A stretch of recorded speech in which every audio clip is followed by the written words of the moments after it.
Should be back. There we go. Yeah, my microphone does that sometimes, and I still have to figure out why. Yeah, my microphone just occasionally just decides to break. Also, I definitely was not paying attention there because I was fixing my microphone. Okay, take out the chameleon. Yeah, we're definitely trying to find true ending, but I'm mostly trying to make it to the unclear. I think it was working at the start of the stream and then just broke at some point partway through, because it's like Windows is like disconnecting my microphone. I'm trying to make it to the backside of that elevator still. That's where I want to wind up. So that's kind of where I'm angling towards right now. And I just happened to find this canopy area while searching for a secret direction. Flash memory. Keyboard smash. A bit of data recovered on a dead unit despite its complete shutdown. Oh, that's new. String of corrupted data detected. Malware eradication protocol initiated. Alert, firewall breached. Malware eradication protocol revoked. Access authorized. Core function update complete. New ownership, Noden. New assignment order, destroy the coordinates. Do not let anything or anyone stop you. Priority level maximum. Oh, that's interesting. Why did I feel like the unit who had that was Ember? Because Ember was our... Yeah, Ember was our... Whereas the name that I've seen for the unit who destroyed coordinates. It also doesn't really help that this area is apparently a lot larger than I thought it was. So it's hard for me to find a pathway leading down in the direction I want to be going. Maybe through here? Because I do think maybe down this pathway might be leading where we want. The coordinates being the location of the promised land they were looking for, but I've definitely realized that part. That it's the coordinates to the promised land. I just took a lot of damage right there. And I don't have 6 health to play around with anymore because of the fun maximum joy tremor triggers that are just apparently located in just random spots. There we go. Canopy Overseer missing. Okay, so there's an entire Overseer up here that we were missing also. I definitely gotta find them at some point. And then Promenade. Alexander's Fate. That's another one of the modifiers we were missing. Nakra droplets are no longer lost upon death. I don't know if that's really useful for us at this point, given how many Nakra we actually have. Because we have a lot of Nakra at this point. Okay, apparently there's just nothing easily accessible up top. I do not want to deal with this many of these enemies.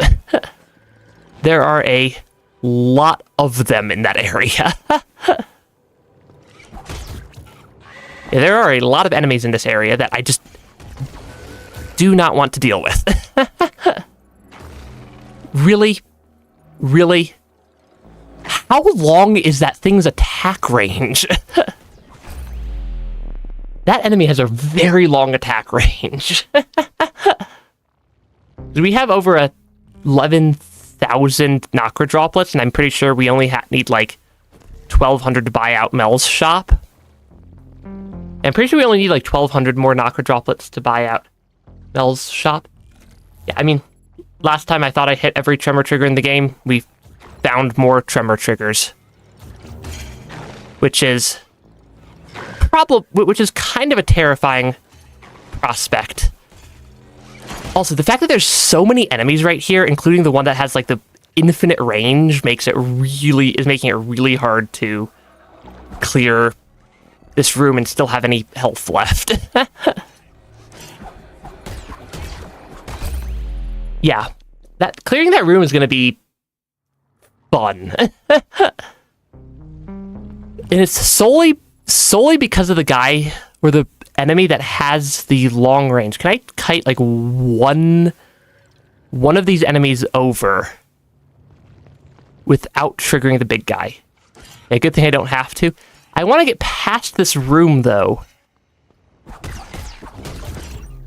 Yeah, I want to make it past this room. But the enemy's up on the top. Or the enemy up on the top that has, like, tentacle line. Also, I have no idea why my model is, like, so laggy today. It normally isn't doing that. Because that creature is the bane of my existence. Okay, there we go. Yeah, that one creature is the bane of my existence. Actually, I think I do know why my computer... Or, yeah, I don't know why my model is being laggy other than something to do with presumably Windows doing something stupid in the background. Okay, because I want to see what's this direction. And I want to not have to worry about fighting the enemies every time I respawn. I need to hit them. I need to hit that. I need to hit them. Sell it or Celine beyond repair. Or, oh, does this just loop back down to the same spot? Okay. Okay. That makes my life at least slightly easier, I think. Having that pathway open. Yeah, having that pathway open makes things at least slightly easier. Which, I suppose, helps a little bit. Because there are... I'm not sure why I used my hover ability right away there. And I need to hairpin through here. I'm not really sure... I'm still not really sure where I'm actually going in this area. Though I do keep seeing lots and lots of shortcuts I can open by breaking those, like, buds. As we slowly work through it. I see one of our 4 missing old cores off to the right.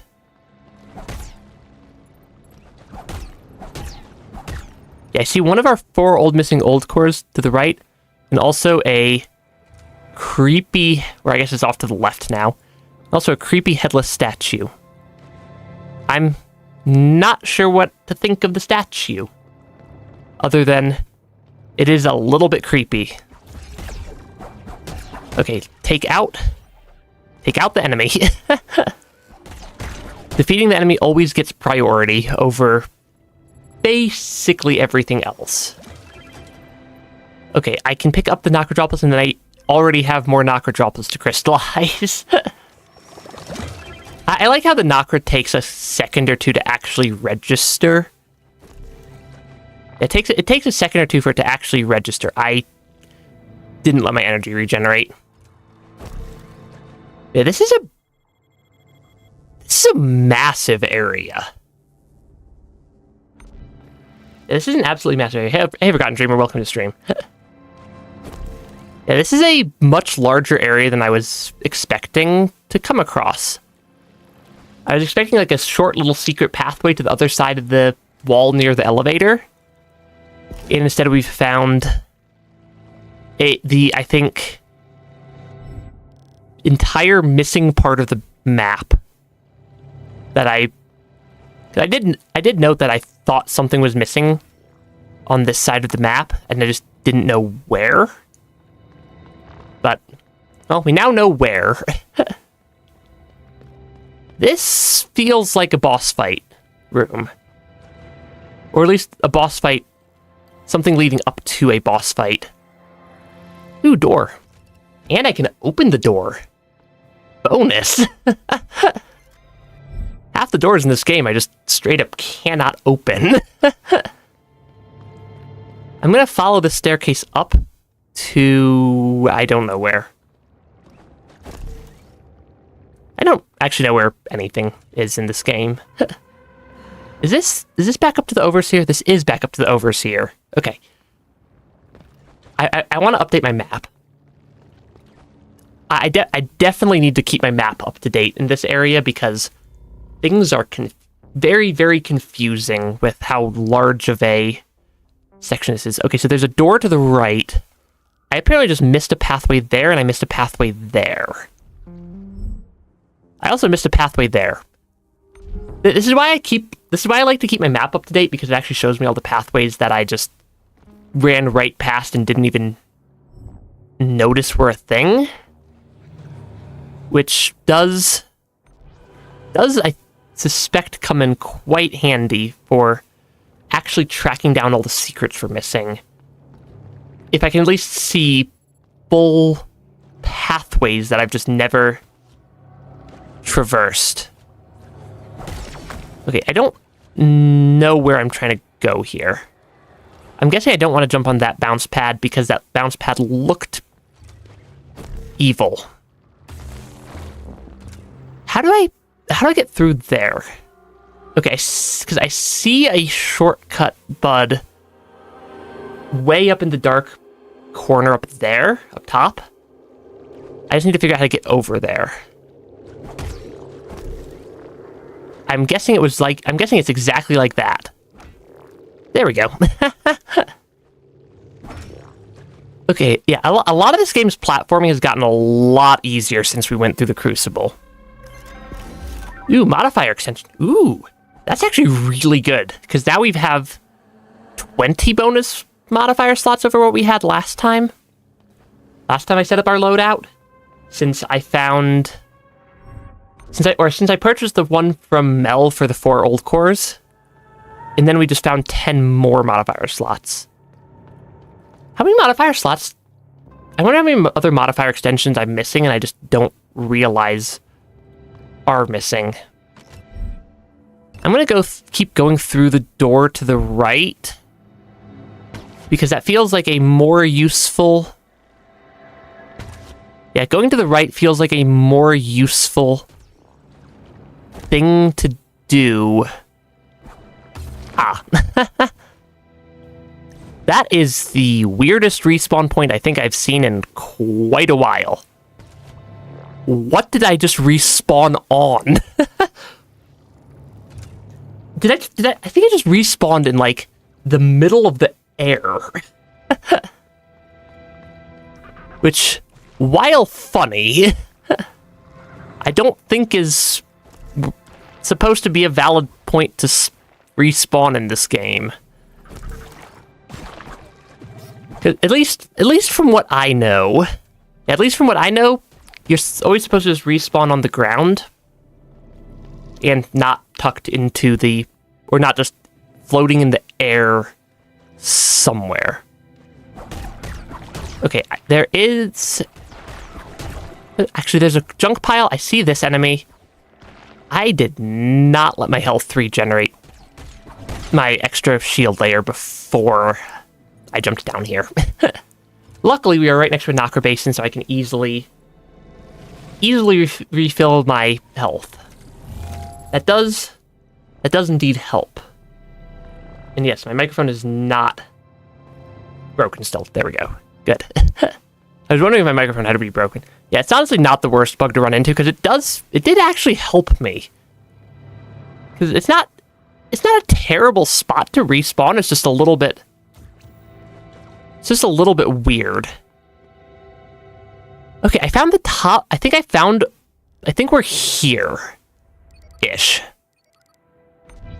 I do notice what looks like a pathway off to the right, but I don't think I can get there. I think we need to figure out why that elevator's blocked still. Harpagon. I'm awake, but the other... Oh yeah, I did have negative money. I went into debt to the crystallizer. Oh no, that's even worse than permanent disconnection. These horrible vines. Please free them. I'll give you everything I've got. Just free them. Ooh, what's that? Is that another old core?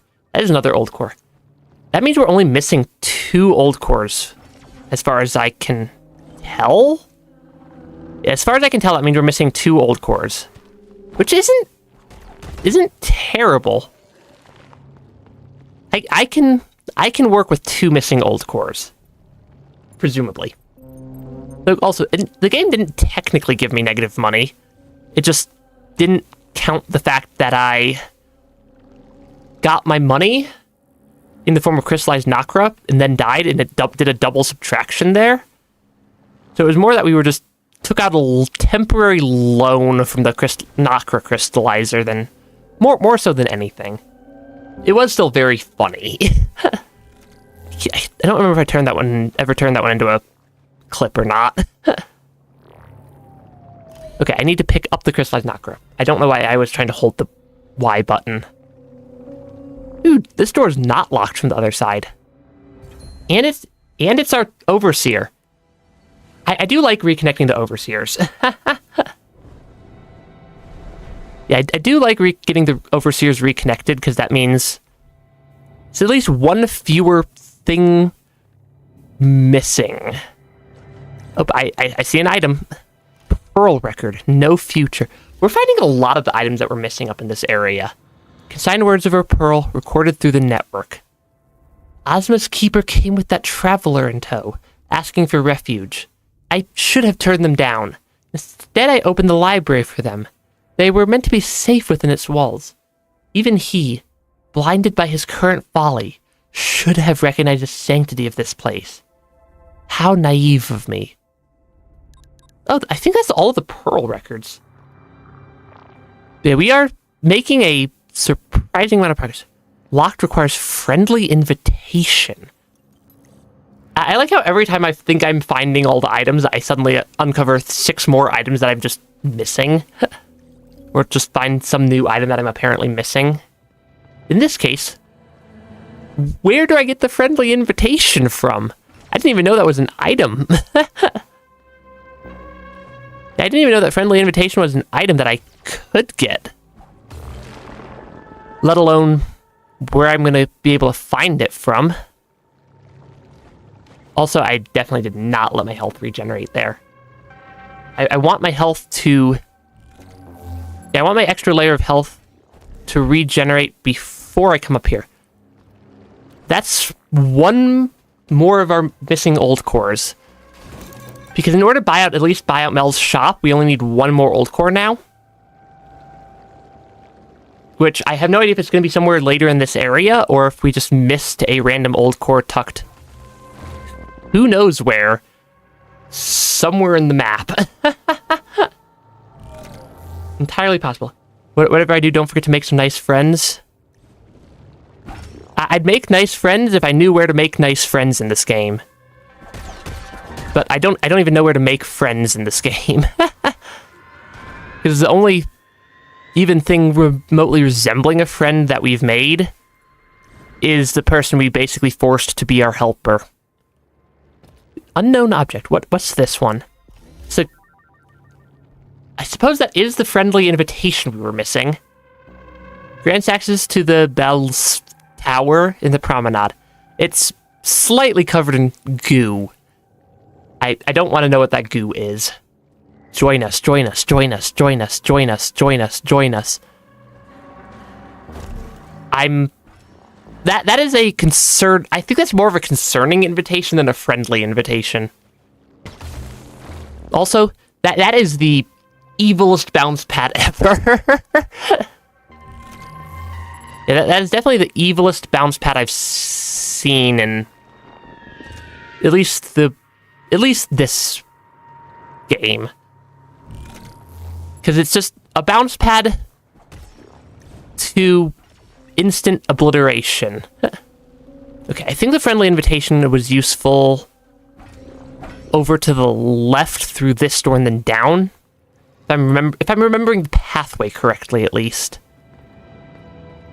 Yeah, if I'm remembering the pathway correctly, at least it's right through here. Okay, we have the invitation. I have as much health as I'm ever going to have, I think. Actually, I think there are probably more coding components hidden somewhere. I did not... I was so close to making it through that tunnel. I definitely need to jump as far as I can, because that tunnel is narrow. This feels like a boss fight.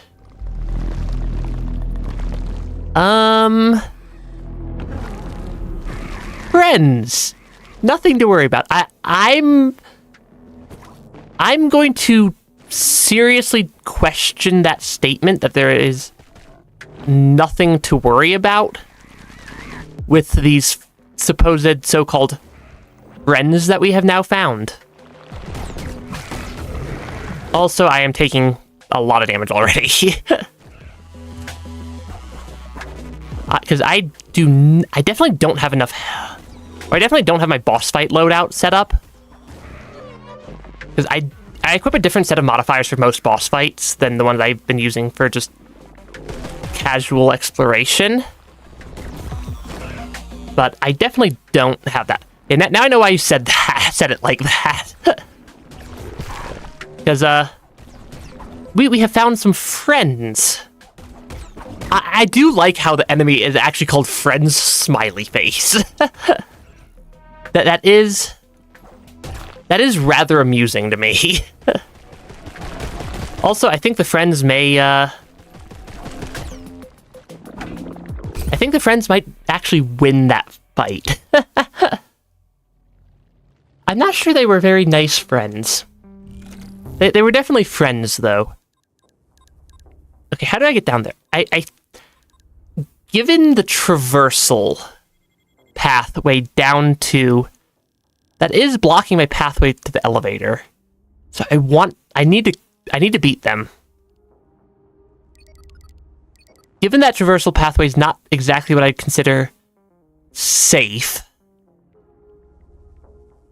Yeah, I can destroy the goop eggs before spawn enemies. Got it. Yeah, given that the traversal pathway is not exactly what I'd consider safe, I kind of want to keep Gratitude equipped for the traversal pathway. Also, Gratitude is really expensive.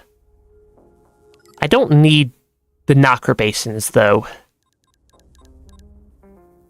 I don't need knocker basins, which gives me a lot of modifier slots I can play around with. It gives me a lot of modifier slots I can play around with. Because I want Hand's Greed. I want... probably at least Kinetic Thrust. Wildcat sometimes comes in handy. It's not always super useful, though. I don't think these... A lot of these aren't the most useful. Enhanced Dodge could come in handy. Countermeasures did a lot last fight, but that would require me to unequip Gratitude. Gratitude is very expensive. When I equip Enhanced Dodge, I want to see how much health the enemy has, since I have those slots. And then... I don't know if there's anything else super useful for me to equip. I don't know if there's anything else super useful for me to equip here. I guess energy shards, if I get hit, wouldn't be terrible. Yeah, this is an optional boss. I mean, I want to get to the backside of that elevator regardless.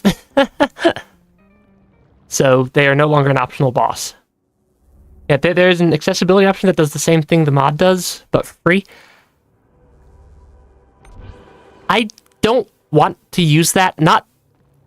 Like, I appreciate games having an accessibility options built into them, but I try to not use them a lot of the time. At least to me, a lot of the time, it feels a little bit too much like I'd be cheating if I'm using them, even though that is exactly what they are there for. Okay, so this is just a shortcut through back down. Okay, so maybe I don't actually need Gratitude. Because I know how to get to the boss fight room. Yeah, I definitely want to get the... I definitely need to beat this boss fight because I want to get to the backside of that elevator, and this appears to be the way to get there. Is by fighting our friend here. But yeah, the ones that make the game more accessible. Oh yeah, I don't mind games that make... or things that make the game more accessible for everybody who wants to play the game. And that's why I don't mind games that have difficulty options either. Because a difficulty option really is just a... Yeah, difficulty options are really just a different type of accessibility option. since not everybody has the time, patience, or whatnot to play a massive, difficult game and spend forever fighting bosses or whatnot. Because who knows, they might have a family to worry about, or who knows what else. And they just might not have the time to play a game, or they might have like delayed reaction times that prevent them from beating a game consistently. That was a fairly good attempt, I think, for my second ever attempt against that boss. But yeah. Because some people don't. Some people have reaction time challenges or whatnot. But yeah. And even every game has difficulty options for sure. But I don't mind. Yeah, I never mind seeing accessibility options, even if I'm not going to use a lot of them a lot of the time. I will occasionally turn on, like, visual things, because sometimes I have a hard time seeing things. Even with my, like, real-life glasses on, sometimes I still have a hard time actually seeing stuff. But that's about the only type of accessibility option I personally wind up using a lot of the time. I do get what you're saying, but yeah, even Dark Souls does have, like, just the easy mode accessibility options. Yeah, friends. I still really like how the enemy has the smiley face. Yeah, I do still really like that smiley face. It's just fun. They're just friends. Also, I need to get better at actually hitting the dodge button when I need to dodge them. Okay, I didn't realize that attack did damage. Because enemies in this game don't deal much contact damage a lot of the time, from what I'm noticing. But they do occasionally. Speed. Use the Strider's Boost. I just got an achievement for something I didn't even intend to do. Because apparently there is a Strider's Boost. I'm not sure what Strider's Boost means. But yeah.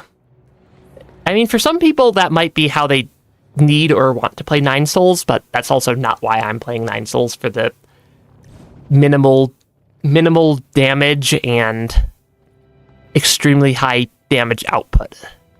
Yeah, I do get what you're saying. And it's really just if people buy a single player game, let them play their game the way they want to play the game, but also have a indication of here's what we intend this game to be, and then just let the people play the game. It's a single player game. It doesn't matter that much, in my opinion, how most people play them, since the point of a game is to have fun. Yeah, the point of playing video games is to have fun with them. Also, I just took 2 damage from that. That is very unfortunate. Yeah, I need to get better at telling what... Yeah, I think I need to get better at reading their attacks, so I know when I'm actually supposed to try to dodge, because I'm having a hard time telling when I need to dodge on this boss versus when I just need to keep... Or versus when I can actually attack them. Which is definitely just a skill issue on my part. Because it feels like a lot of their attacks kind of look similar right now. Which, definitely still just a skill issue. Yeah. Yeah, I don't mind accessibility options or difficulty options in games. Even if I'm going to turn... It's just that I personally am going to turn the difficulty up to generally whatever the maximum value is. It's generally going to turn the difficulty up to whatever the maximum value is. And just go from there. Drop all the way down here. 1, 2 jumps. There we go. Well, one of these times I'm going to take damage from the grass again on the way back down to the boss fight. And regret not having gratitude. Because the benefit of gratitude would be the extra Nakra, extra 1 Nakra droplet that I can get from it. Yeah, that attack looks very similar. A lot of these attacks look very similar to each other. Which is hard, makes it hard for me to differentiate which ones I can easily attack counter.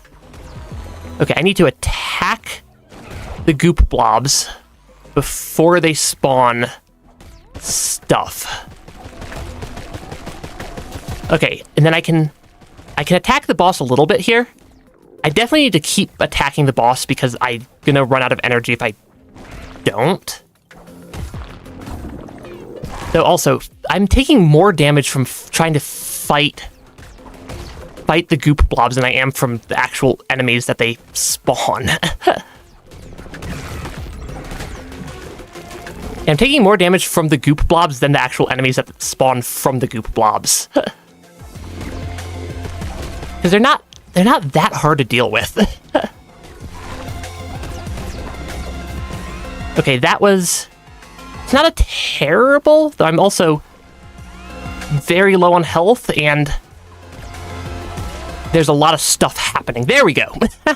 A web of lies. Defeat your friend. That was a little bit tricky, but not unreasonably so for an optional boss. Yeah, trying to find your balance just depends on the game. Some have really unbalanced higher difficulties, make them frustrating to play, and others have standard difficulties that are too easy. That is very true. Yeah, that's a very true case. Ooh, and I had the elevator open to go up. Yeah, like on Doom the Dark Ages, you played your first on Ultra Violence because the normal difficulty was too easy for you. Honestly, that's entirely fair. I do really want to get my health back. I mean, I suppose that is one way to get my health back. I do suppose that is one way to get my health back right there. But yeah, it really does also depend on the game, because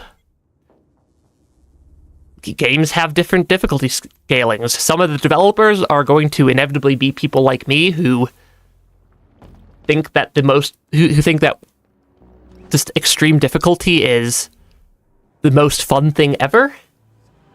And some developers will be scared of any difficulty. But there's no problem with either. There's no problem with either direction. I will say, if I ever make a game, I'm going to need to be very, very cautious of making it borderline impossible. Why did I not go to the Overseer? I'm just thinking, why did I not warp down to the Overseer that's literally next to the elevator I'm trying to go up? Why am I trying to run back through a massive platforming gauntlet? That feels slightly like a suboptimal routing decision on my part. Because we have the Overseer unlocked. We can warp through the Overseer pathways. Yeah, we can warp through the Overseer pathways here. Down to the Promenade Tower. Yeah, that's why you love Silksong so much. They stuck to your gun and said, if you want to win, you gotta get good. They really did. Silksong had some,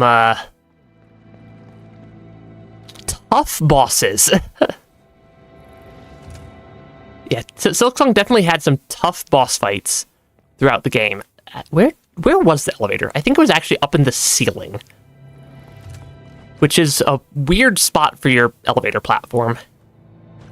I think they failed at accessibility options for this elevator. Given it's kind of just tucked in the ceiling there. But hey, we found our way to the backside of the elevator that I've been trying to find my way to the backside of for, like, absolutely ever. But yeah, I also personally don't mind games that just are like, yeah, we're going to be a difficult game. And that's you need to expect that. Because that is something that just happens. Okay, this is a new pathway. I probably should have... I'm probably going to run out of health because I don't have my... Yeah, I don't have my loadout that I normally have for platforming sections now because I still have my boss fight loadout. Which is going to presumably be problematic at some point here. Yeah, I'm presumably the fact that I have my boss fight loadout is going to be problematic because I don't regenerate health. Which is fine if I'm not dealing with platforming, but I'm also dealing with platforming. And a apparently rather large amount of it. Okay, I need to come over here. I was not expecting vocals. Yeah, I was definitely not expecting vocals in the soundtrack for this area.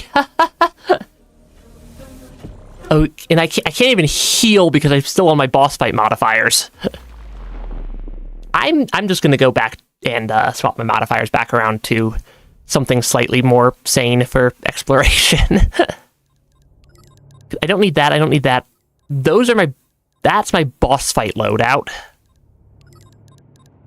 Getting hit by energies.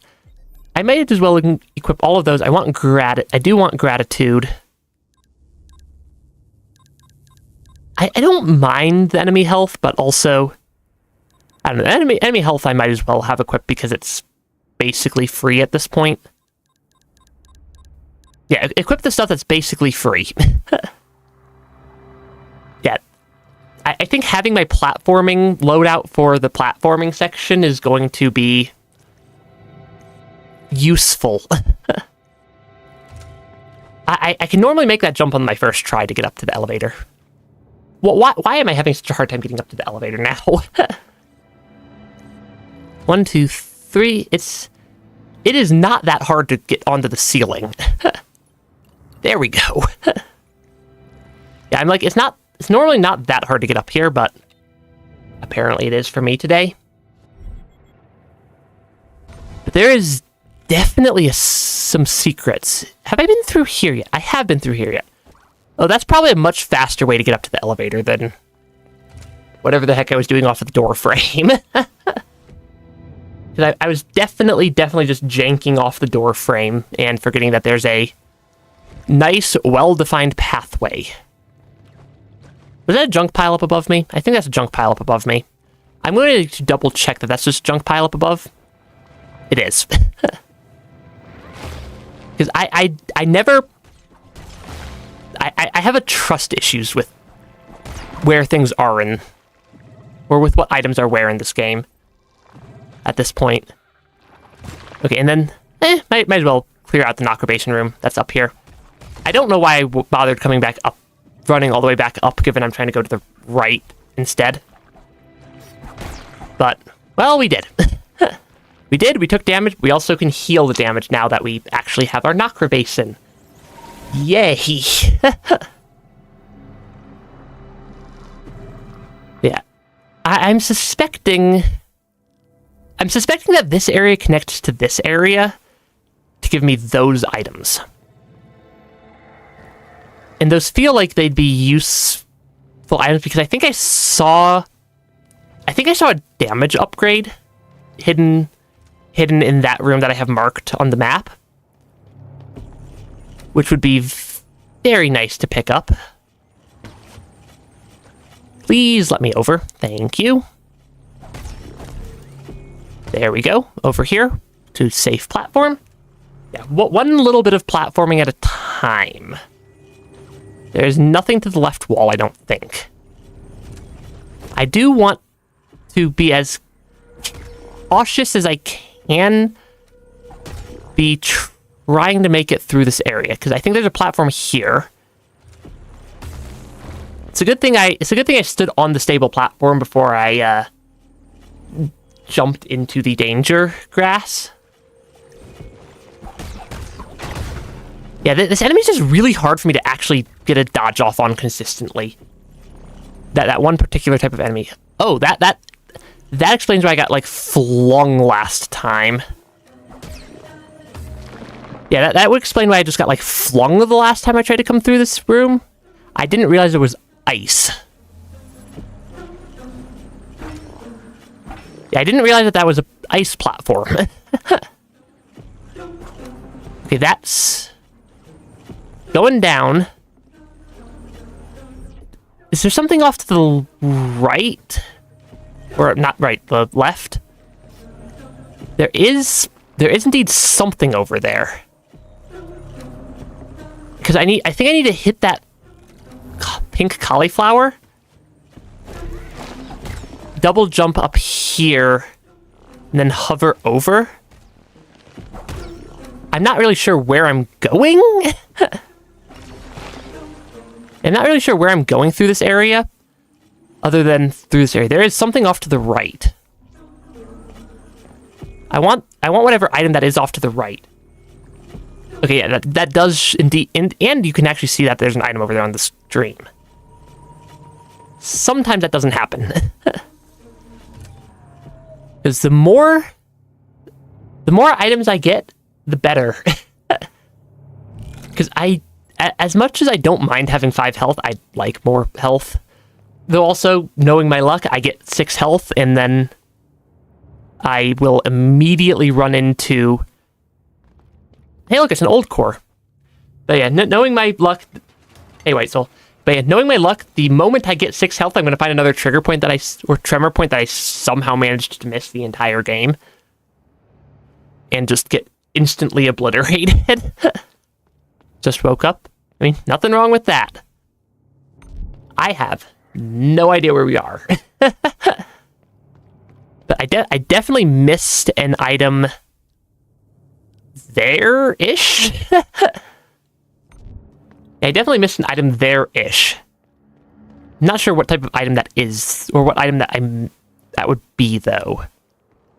But I do think we just looped the map.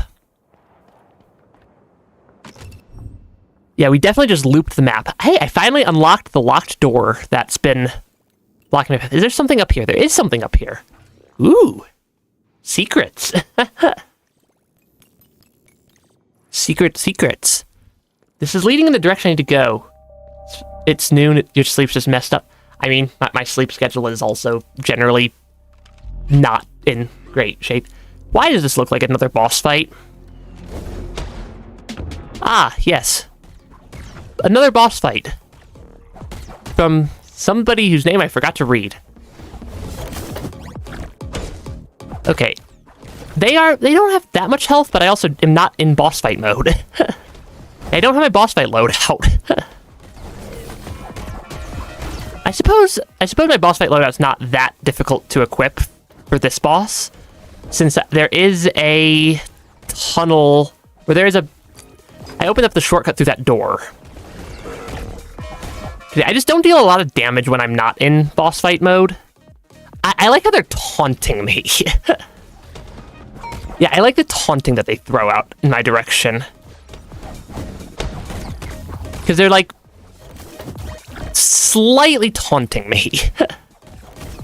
But also, getting over half their health in exploration mode is entirely... I will take that as an entirely acceptable... I'll take this as entirely acceptable. Honestly, I might be able to beat them in this mode. Or just with my exploration loadout. Because they're not...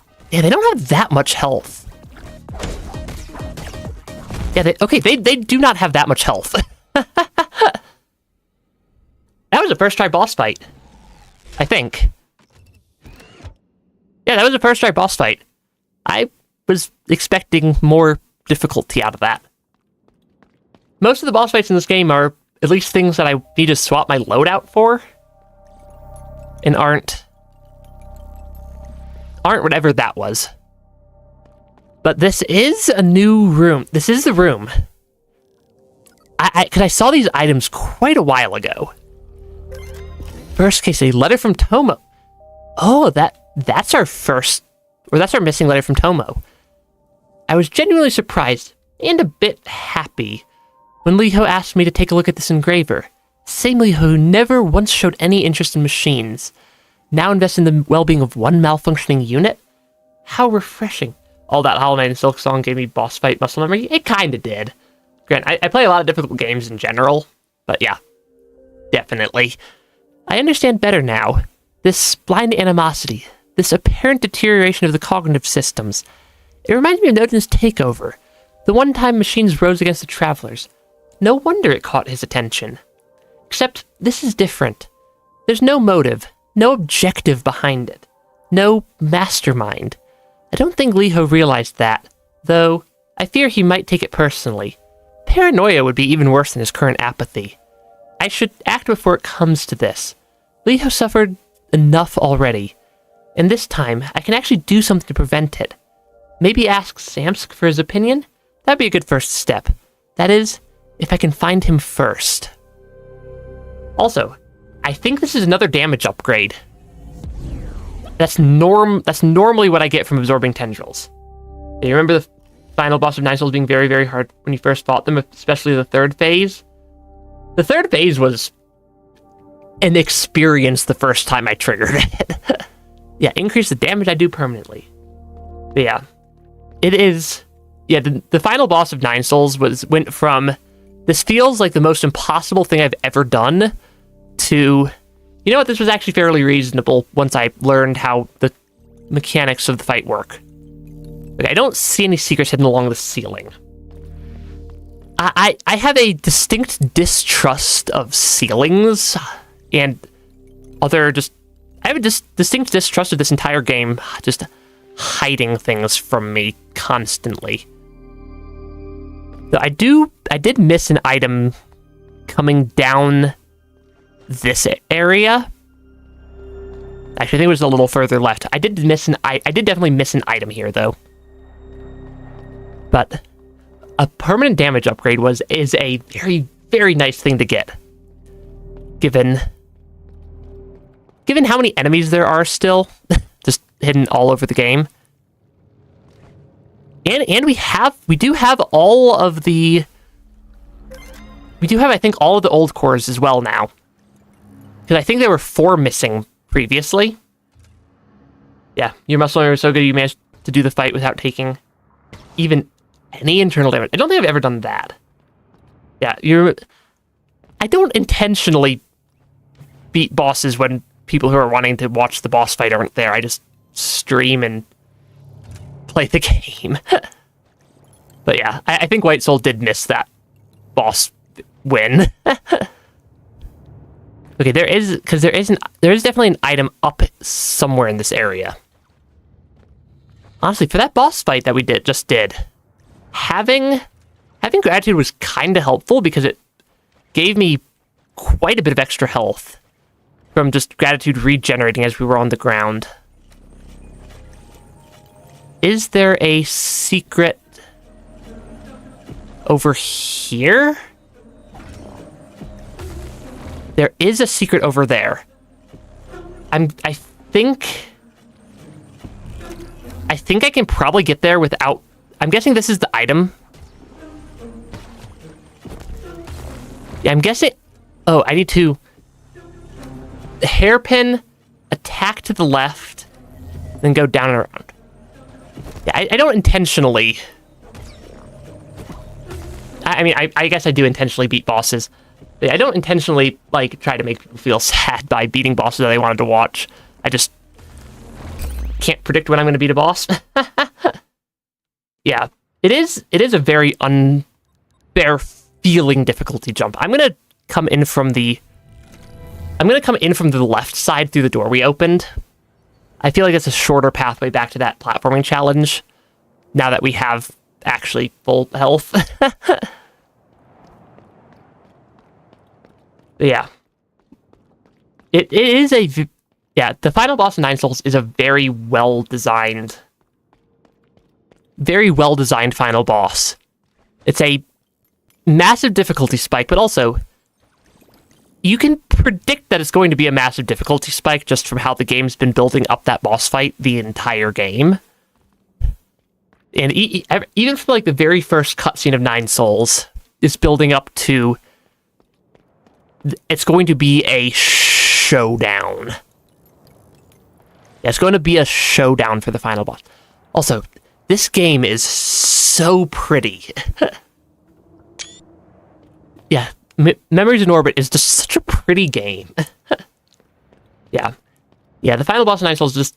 It never is actually unfair. Regardless of what it feels like at times. That's a very good way of... I think that it's a very good way of describing it. It's very... It feels very accurate. Okay, I need to get up, which I think was here. I do notice that there's also a pathway off to the left that I've just never traversed. I'm gonna hit the plant. I think I can just walk over to the pathway. Ah, yeah. Might as well open up the shortcut while we're here also. Because one more shortcut is just makes things a little bit easier. Hit the plant. Hit the plant of doom. I think it was here. Yeah, here's the challenge. Or here's the platforming challenge.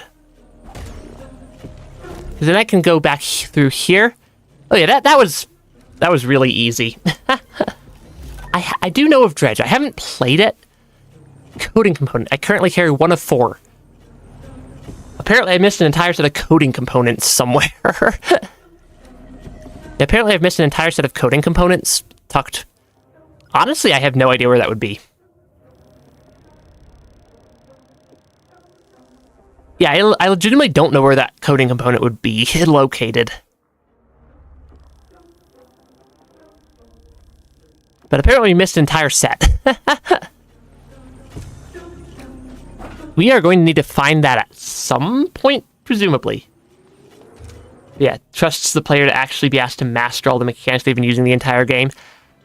I mean, that's a big part of the reason why I like playing difficult and, like, challenging games, is that they actually, like, demand that you've learned how the game works and the mechanics of all the systems. I'm going to go buy out Mel's shop. I have enough old cores to do that, and I definitely have enough knocker to do that. Yeah, nighttime in Dredge is more annoying than scary.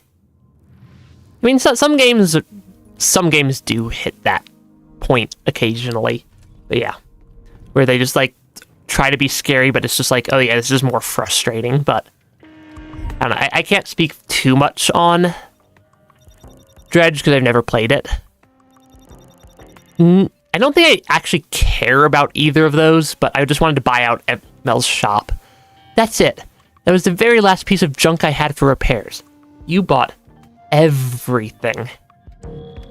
Thanks for your patronage, lass. It was fun working with you. Now that we're done, I'm thinking of maybe giving a little makeover to this place. Make it feel a little bit more like home. Our home, me and the lads.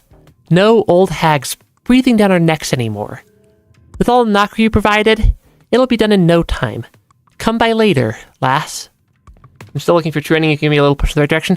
I think I suspect where it is, because I'm suspecting that this is non-true ending from that boss fight, which I need to beat at some point also. I'm suspecting that true ending has something up in this area, up in the canopy area that I'm just missing, because I saw several pathways leading up that I just haven't taken yet. But I'm very good at getting distracted. I do want to find the guy who's selling the modifier for 10,000 Nakra. Because I'm guessing it's probably somewhere, or the pathways, I'm guessing that the boss fight's somewhere around here, or the trigger for true ending somewhere around in this giant opening. And then it's going to be somewhere along those pathways from where there's 3 like domes in the area. Yeah, I think that the guy who sells Nakra for 10,000, or the upgrade for 10,000, is somewhere in this section. I just don't remember where. I'm getting, because I think it was somewhere around the Bell Tower Overseer. Maybe a little bit off to the left is where the guy selling the modifier upgrade for 10k is. Also, we're still missing 2 that subtract, or that give you more modifier slots, because I want to equip all of them at some point. I just think that would be fun. And there are items. Repairs cost 20 knocker drop, but status broken. Apparently I need to go find an enemy. Where's an enemy? Come on, enemies. I go to the pavilion now, Mel's renovation will be finished. I will go check them out at some point here. Really, is there not a single enemy to give me 20, or to give me 4 knocker droplets to repair whatever that is? Because there's definitely something tucked in behind the wall there. Is there an enemy over here? No? No? Am I just going to refight the chameleon? Is that the fastest enemy? Oh, there's a junk pile up top.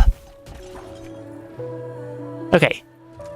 That gave me at least enough. That gave me at least enough to repair whatever this is. I have no idea what this actually is. A Metroidvania map looks like a Metroidvania map? Shocker. What did that do? That's interesting. What did I just open up?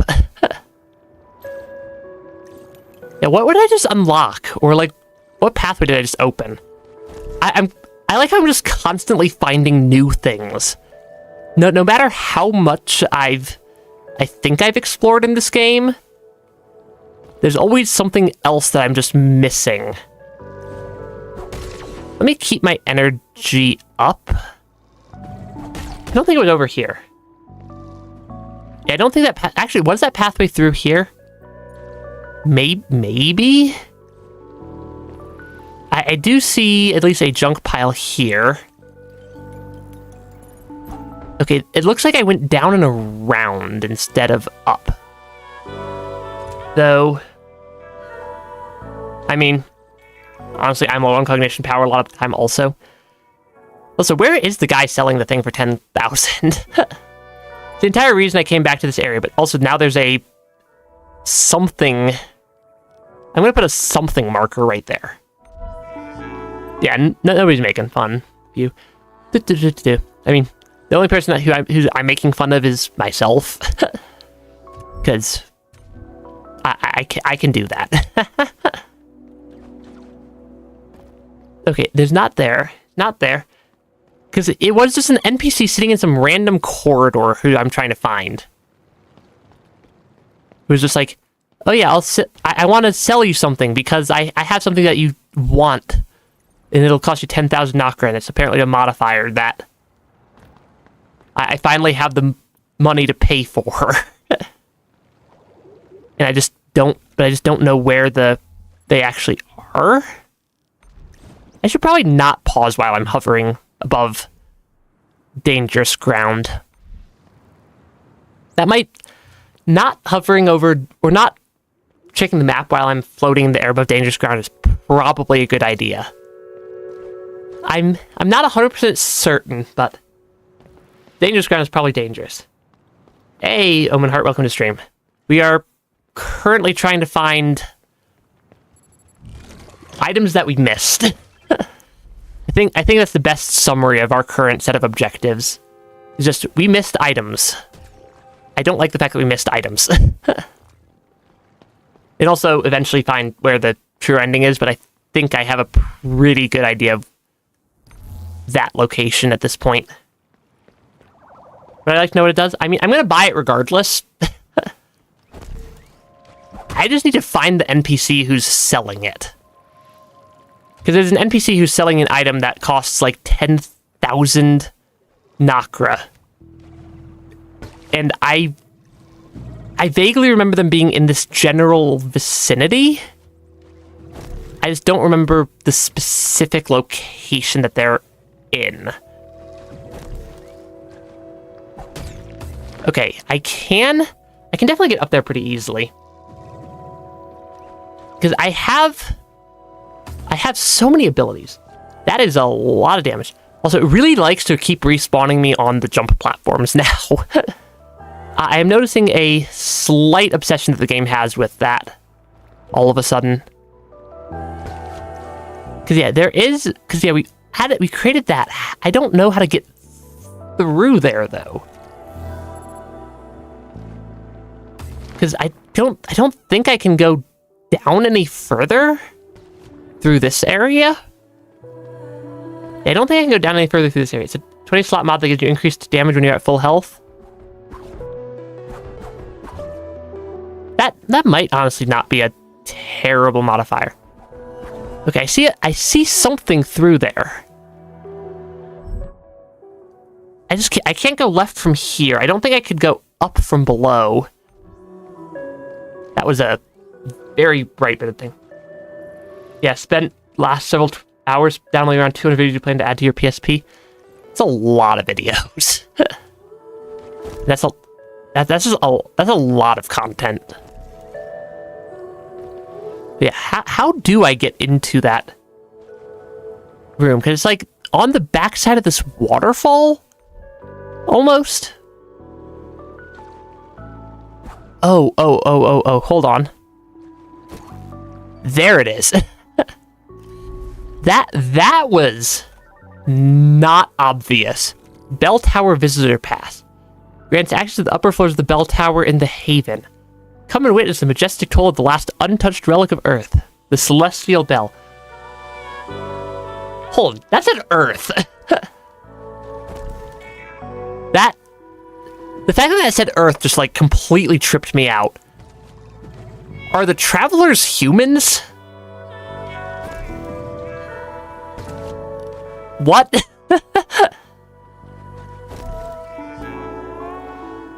I think the travelers might be humans.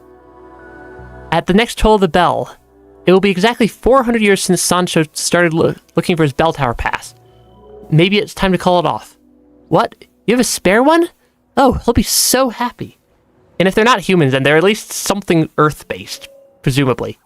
Wait, this tingle. I know that feeling. It's a bell tower visitor pass.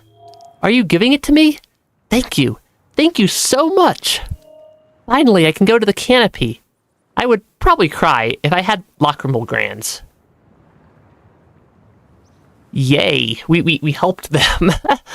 I don't know if we actually get anything from that. It's also not the NPC I was trying to find. But yeah. I unfortunately don't have a PSP.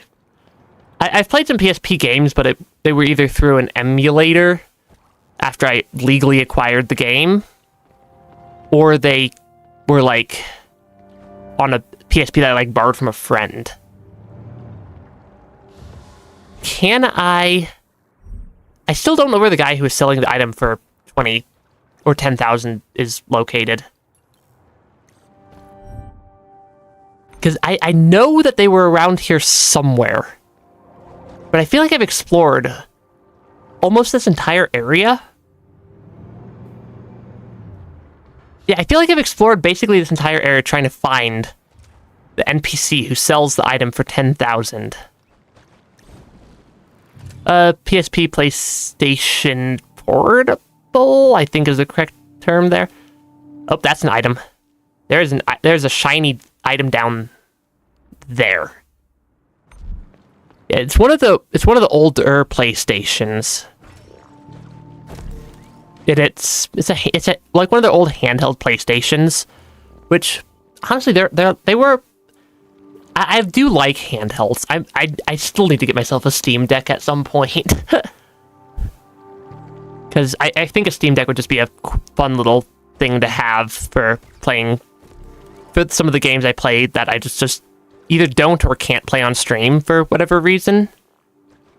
Usually due to not having permissions to play them on stream. Okay, how do I get to that item? Also, that's not the guy who's selling the item for 10,000. I really should have marked them on the map when I came across them for the first time. Since I've I think I found them exactly once. And have just not found them again. Other than they were somewhere vaguely in this area. Somewhere. Yeah, it was popular for its ability to play music, videos, and movies, and a lot of other things. The PlayStation Portable was, or the PSP was very, very... I've described it as ahead of its time for a lot of the features it had. Like, a lot of those are fairly typical things nowadays, but weren't when it released. Is the guy who sells the item for 10,000 over here? Probably not. There is one of these robot guys over here, though. I do want to buy the ability for 10,000. I just don't know where it is. And I am finding other just random items tucked all over the map. But yeah, where is it? Yeah, so Sony's removing physical games. They said 2028. They are getting a massive amount of backlash from that, because also as soon as they made that announcement, their entire digital storefront went offline and stopped anybody from playing anything. Which is really funny timing. I find that to be really, really funny timing.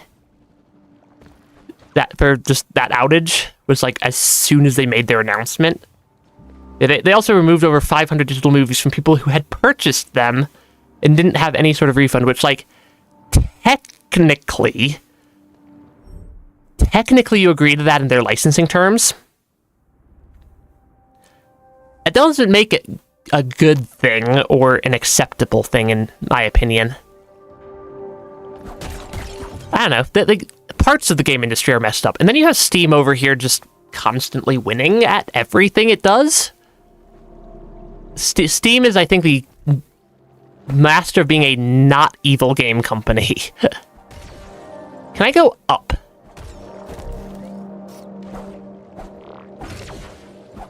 I can. I don't think I've been up here. I don't think I've actually been up here before. Oh, here's the shiny item we were missing. I'm not sure if that was the intended way to get up here. Makeshift recovery. Quickly defeating an enemy that has hit me restores 1 extra layer of protection. I'm not sure that's really a useful modifier. But it's another item that I hadn't collected before. And we have a spammer. Really, YouTube, you're not going to let me hit the button to boot people out of the chat? Seriously? Really? It's like hiding it in like the weirdest spot.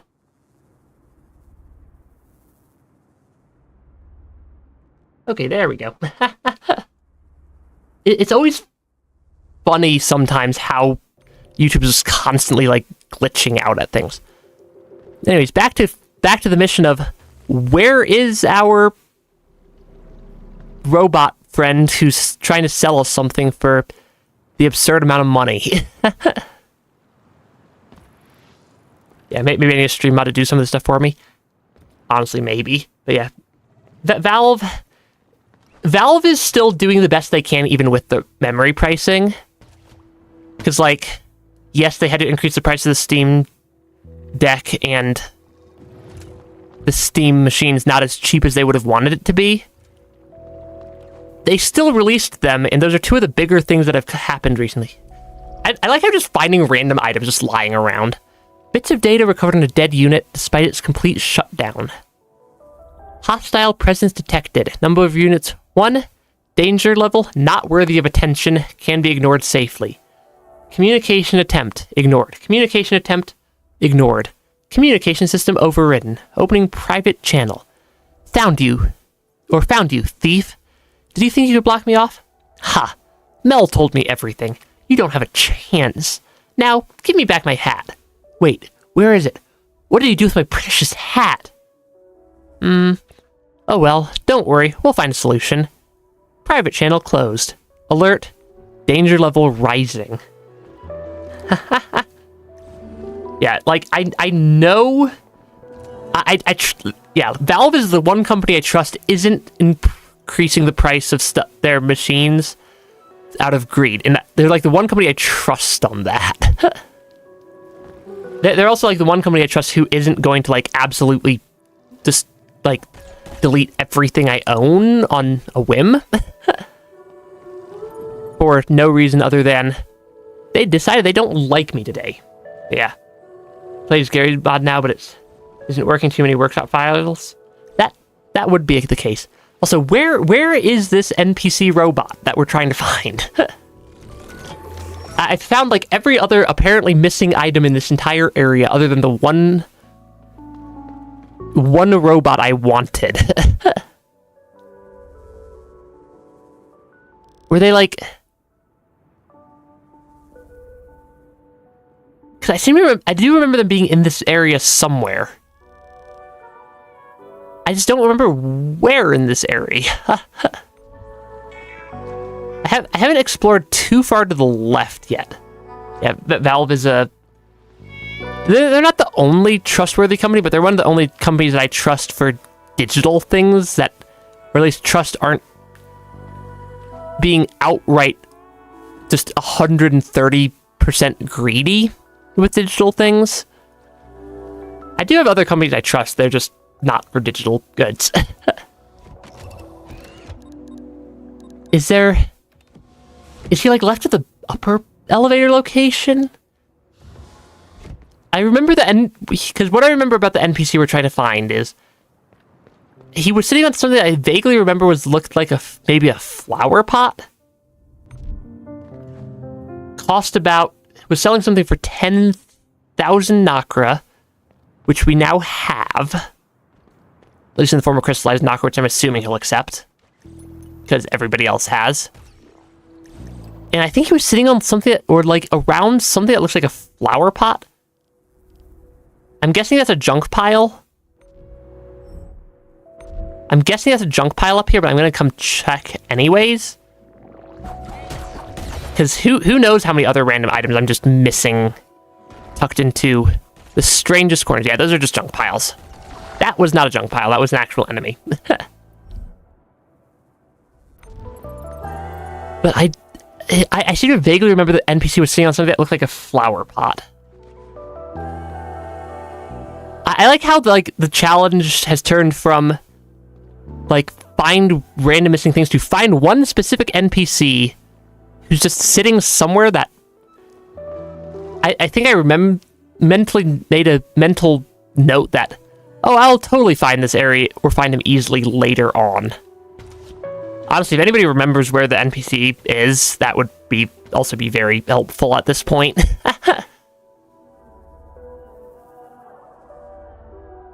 Yeah, it would be very helpful if anybody actually remembered where the NPC I'm looking for is, because he was selling the upgrade for 10,000 Nakra. Somewhere. And I'd very much like to remember where. Because this is taking a lot longer than I expected to try to find them. Yeah, there are a few other companies you can trust, but they are not the standard. And I feel like part of that is the fact that a lot of companies have this, especially, or a lot of companies in like the United States or US-based companies are publicly traded and have a legal obligation to do things that benefit the shareholder and not the customer. Which leads to some very strange conflicts of interest. Oh, that's how you're intended to get this item. I did like a really weird jump from down here to get the item. Also, still not actually the NPC I'm looking for. I legitimately do not know where they are. Yeah, I legitimately do not know where that NPC is. I do see a pathway up here I'm just going to go check out real quick. But where is that NPC? I could have sworn they were, like, just right next to something in this area. Yeah, I could have sworn they were, like, right next to either the elevator or the overseer in this area, but apparently I'm misremembering. Yeah, apparently I'm just completely misremembering where that NPC is located. In that they're just tucked in some little corner. Yeah, I planned on buying a replacement 3DS. They've reached the price of being on par with the Switch. I have a 3DS that I still have, I guess technically my second 3DS because my first one broke at one point. But I still have it, and I still have a bunch of my games for it. And it's a fun little console to mess around with. Yeah, you wonder when companies will realize that if you treat customers well, you get more money? Never? Probably. Since customers a lot of the time will keep spending money regardless. What did I just find over here? Okay, I see an item there-ish. I have no idea if I'm going to get that item by coming down this tunnel and then going back up, or what. Okay, this whole area is like looping around in some very weird ways. Yeah, so it's almost like if you treat your customers like customers, they're going to want to keep being your customer. Because whoever could have guessed? Okay, there is a secret pathway over here. Or at least another shortcut pathway over here. Yeah, Larian realized this. Team Sherry realized this. And then Sandfall probably has also. They probably have. It's like, it's also like, I don't have to like every single game or whatnot released by a trustworthy company. Because not every type of game is made for me. But also, it's like, at least companies who treat people well. Okay, I need to climb up. I think I need to climb up this waterfall to get that item that I saw. I do want that item though. I still need to find that mystery NPC. Okay. Oh, why am I trying to do this the hard way? What? Because why am I trying to climb up this waterfall the hard way instead of using the fact that I have the Strider ability that lets me walk on the gloom water to just crawl straight up here? I definitely deserved taking damage right there. I think this puts me on... It was a junk pile. Why is every item that I think I've found just a junk pile? Yeah, actual indie games that need a spotlight. More for a game that wasn't even an indie game. Yeah. You don't like Expedition 33 not being a bad game because you got so tired of hearing about it last year that you just got tired of it. I suppose that is fair. Because, yeah. I mean, Expedition 33, I think I wouldn't consider... I mean, it depends on... It also depends on how you define an indie game, which doesn't have a single good definition, I don't think. Yeah, because indie game, I think, is a very broad category. Like, in some ways, Expedition 33 is an indie game, but in others, it is definitely not. It's very high budget made by people who know what they're doing. I do like these little chameleon enemies that I keep running across in this area. They're kind of a cute little enemy type. Okay, and then I think I can go back to the Overseer because I suspect I've cleared out this area now. Ah, yes. I see the Overseer, and I just did not make it up there correctly. But yeah. Publisher Kepler had investments from Tencent, the biggest corporation in the world. CEO Sandfall got a bunch of rich uncles from the game also.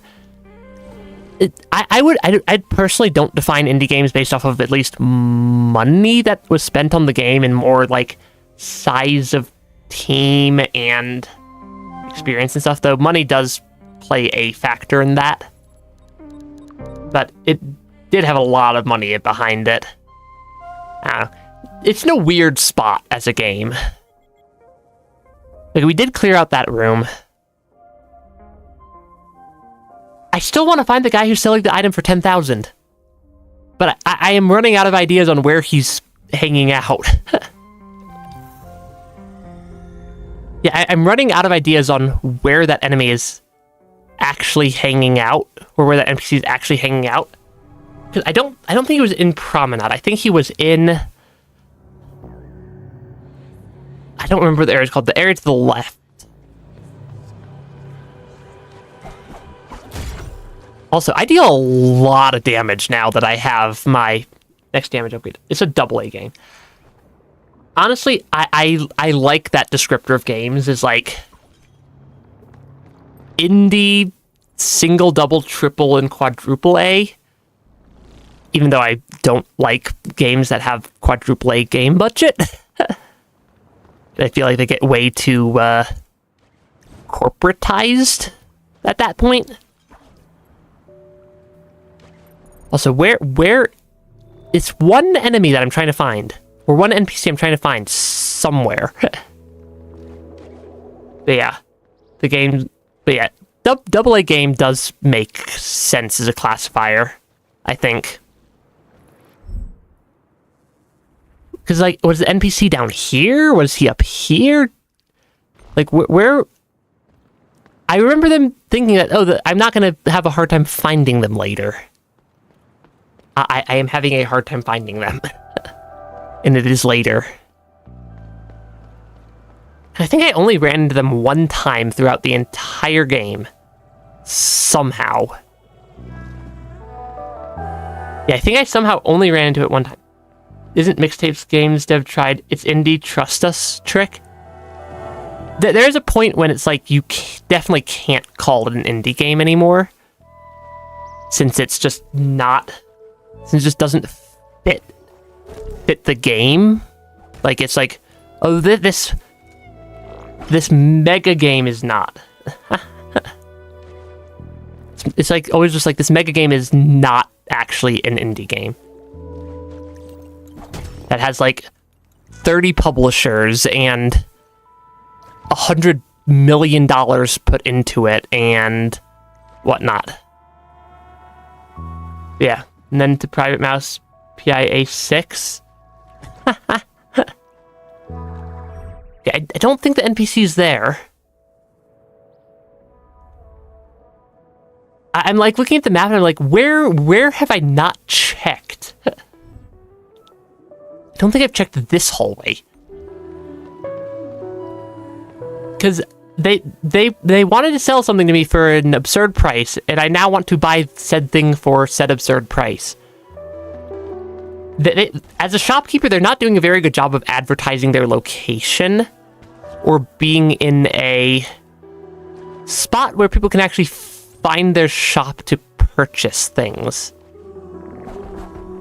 Because, somewhere. There's a MIO interactive map I could look at. I'm aware of the map. I am vaguely aware of the map. I'm looking for one NPC. I'm not looking for everything. I'm looking for literally one NPC. Which is highly entertaining how long this is taking me, I think, but it's also getting a little bit on the... Okay, I'm just missing something. I'm just missing some obvious spot.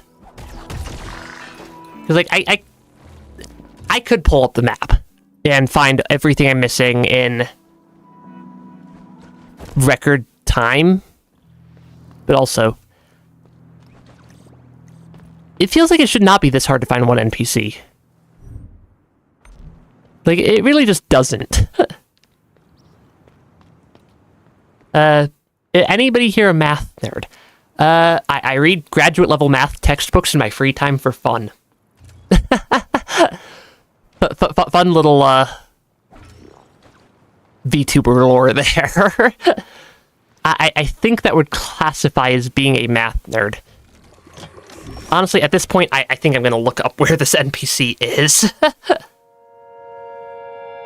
Because I'm just looking for so long. It is very hard for me to type on my second computer when I'm in stream mode. Yeah, I am a little bit of a math nerd. I occasionally do math stuff. Sometimes. Okay, I want to turn off everything other than NPCs, I think? That is not the NPC I need. Also, it does not want to load correctly on this computer.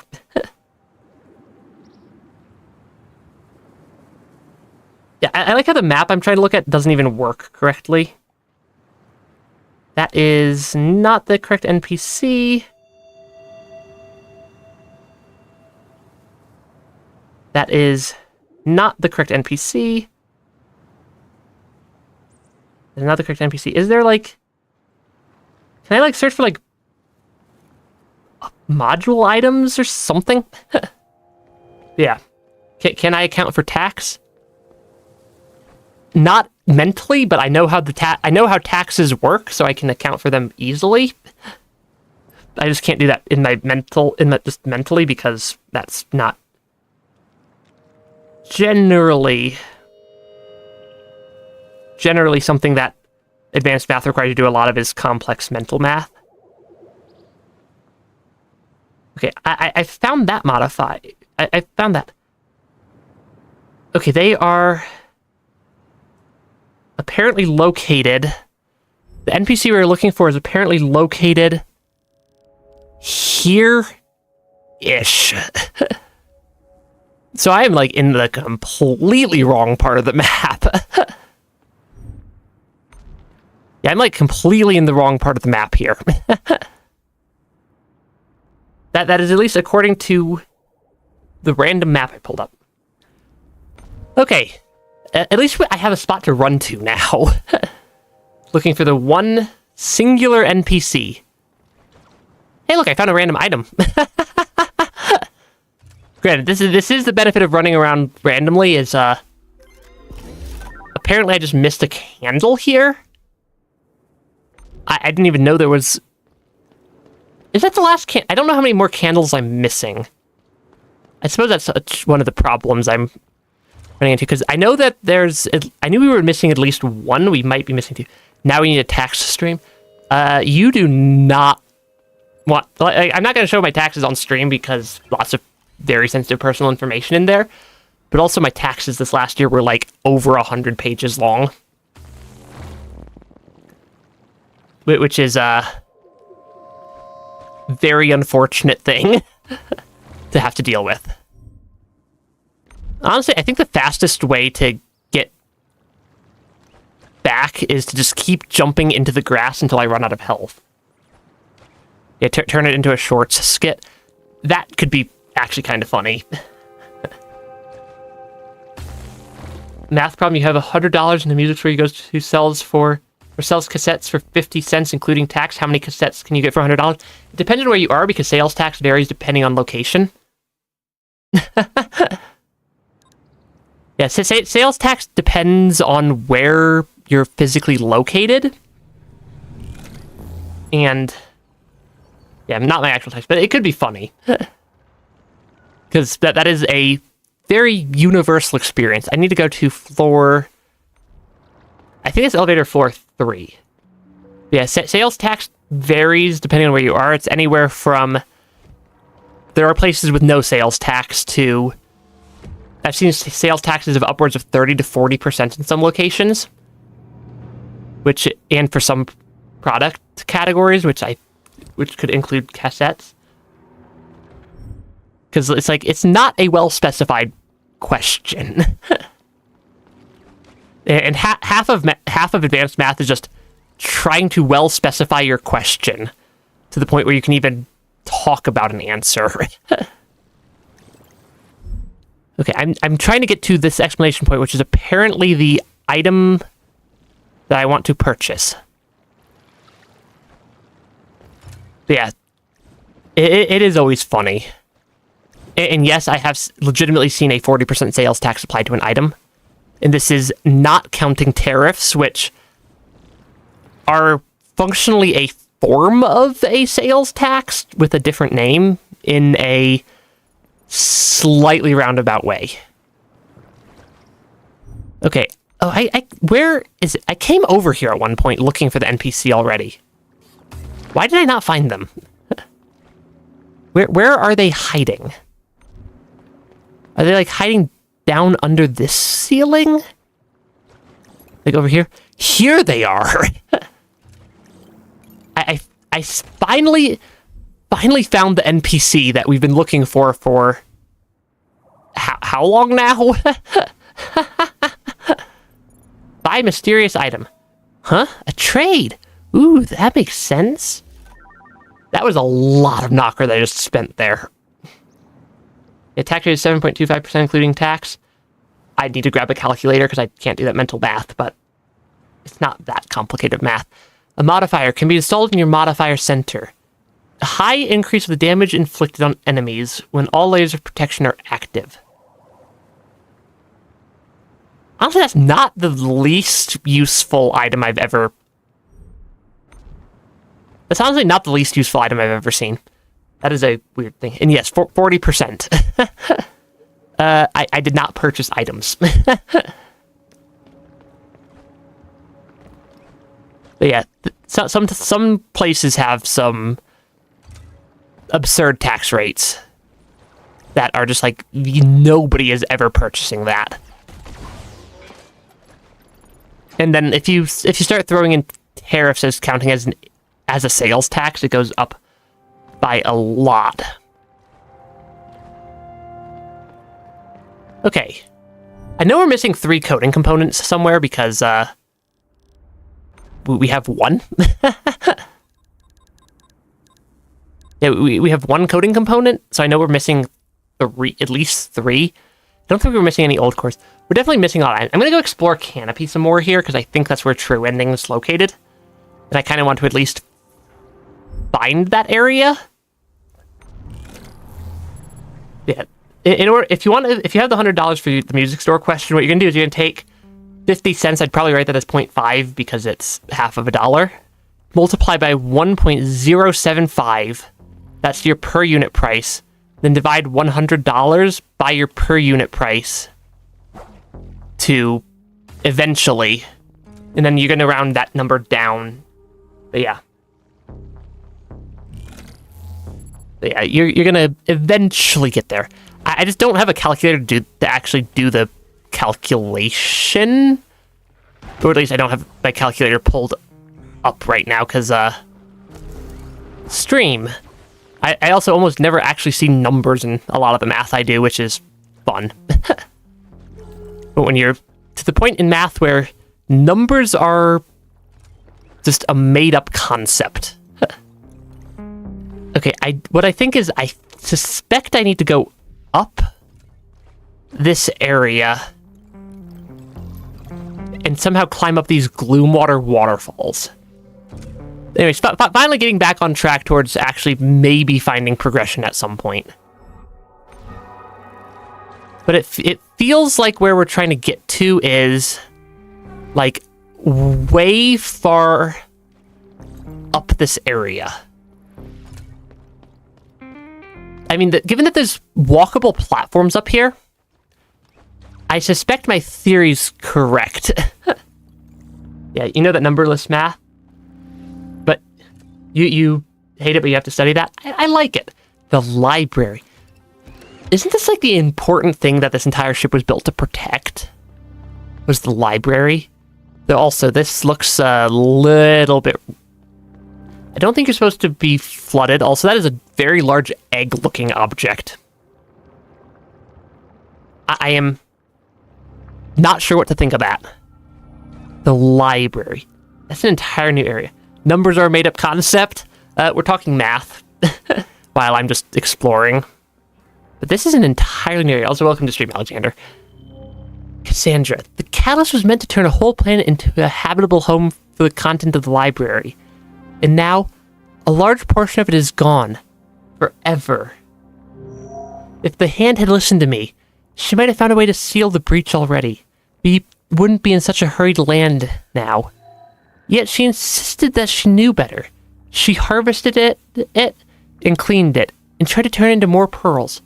More units to help the vessel at large, she said. She looked to turn the catastrophe into an opportunity, mitigating our loss in her own way, and she succeeded. Somewhat. The pearls were imperfect, corrupted, but better than nothing. That forces my respect, even if it goes against my nature. Also, yeah, taxes are going to be taxes, regardless of anything else. Can I get on the ceiling? I don't think I can get on the ceiling. Yeah, I definitely can't. There's not a platform up there. This area feels important. Life Compendium. I'm going to go down this elevator one floor at a time until we maybe find something. But this, given how important the libraries always seemed, this feels like I've found progression finally. We lost so many companions when the Spine's mindless drones attacked us. All this time, I really believed that the breath would do something to fix them, or to stop the leak. At the very least, it was their most important responsibility. Instead, they let it flow. They let the vessel become a parody of the Promised Land. I feel betrayed. What was even our point? Library overview. Welcome to the library cataloging system. This is the latest review of the library's current status and its terraforming capabilities. Terraforming. Interesting. Warning, breach detected in catalyst basins. Catalyst level, 64% remaining. Estimated time before critical threshold, 127 years. Reminder that at least 50% of the catalyst reserves are required for the quick and stable terraforming of an exoplanet. Is the library actually a terraforming tool? Maybe. Warning, missing samples detected. Phylum involved? Cnidaria? Fauna lost in vernacular. Jellyfish? Sea anemones? Corals. Do not allow the samples to come into contact with the catalyst, as it may cause an outbreak of invasive species. No other issues detected. Conclusion? Terraforming capabilities remain sufficient but are quickly decaying. Recommended course of action? Land ship as soon as possible. That is a lot of... That's a lot of words. We're suddenly getting a giant pile of lore dumps right now. Unusual request detected. Manual input required. Running background check now. Username, Ember. Accreditation, Traveler of the 28th Generation. Past history, data corrupted. Reviewing request. Nature of the request, access to the precious samples. Duration, indefinite. Additional comment. I don't have time for this. Listen, just don't trust the machines, except this little fellow here. When she comes back, it'll mean the dust has settled. Sending details to the breath. Request granted. I don't know if Ember was being helpful or not helpful. How exactly is a library capable of terraforming? I mean, there's nothing saying that library means books. It could have been a library of, like, life forms and terraforming materials, I suppose? Like a genetic library of some variety? Maybe. The entire game I've been thinking library means books also, so you're not alone there. Mukio the librarian. Welcome back to the library, Keeper of the Eye. Your presence warms my core. To tell you the truth, I was no longer expecting your return. When the Spine sent his drones after your last visit, we all thought that you had been caught and killed, like so many of us. I am glad to see that we were wrong. I wish I could say the same about the Eye herself. Please accept my condolences. The taxes rounding up does impact things if you're doing it at different points in time. Library Overseer missing. I mean, this is an entire massive new area. There's a lot of stuff here. Heimdall. Everyone around here is so pessimistic. Yes, the library is still depleting, but most of its content is actually rather safe for the moment. That was what I was trying to tell the blood when he oh so irreverently rejected me. The legacy of the travelers he held so dear actually survived for the most part. If he could see that, then maybe he would have been more adamant in completing the vessel's task. Maybe he would have realized that it is, in fact, achievable. Lots of math questions about the taxes of buying cassettes. I'm not sure why you'd need to buy that many cassettes. Okay, this is an interesting area. There is the overseer there, that we are missing the overseer itself. I don't know where they're located. Maybe they're on level -3. Though also, this whole area feels just ominous. Precious samples room, deploy bridge. Why do I feel like the moment I hit the deploy bridge button, I'm gonna get attacked? Just saying. There is something in there. Go forth. Yeah, okay, apparently I don't think we're just walking in. Hi, she. What you doing here? Did you close the bridge on me? I'm sorry, MIO. I'm afraid I can't let you go through that door. What lies beyond has nothing to do with saving the heart. It is a place of death. Our death. The promised land of the travelers. Why care about this old story? We were never a part of it. Black Egg Temple. The vessel, on the other hand, has always provided for us. She is everything we need. She does not have to land. As long as her heart is beating for us, everything will be fine. Unfortunately, I must keep this place a secret. If you were to spread the word about it, it would go against everything we've done together, you and I. You spent your entire time not explaining a single thing to me. Also, why is my computer so laggy right now? Because, like, I keep seeing my model, like, get super lagged out, which is kind of weird. I don't have anything more than I normally do running. I don't know. Forgive me, my friend. I wish you had never come here. Are we fighting she? I think we're fighting she. Yeah, my model is like super laggy on mine, and I don't know why today. That is a terrifying attack, though. Okay, we found a boss. That is a terrifying set of bosses. She, Keeper of the Spine. I suspect that this is the other boss fight for the. I suspect that this is the true ending boss fight. That Ati is the non-true ending boss fight. Okay, hey, I had dodged something. Singular something. Yeah. That was a terrifying boss entrance. Also, the fact that this isn't connected as a fast travel point makes me a little bit sad. Okay, I think I need... What do I need? I need to shuffle my equipment around for boss fight mode. Because a lot of these modifiers are not actually helpful in a boss fight.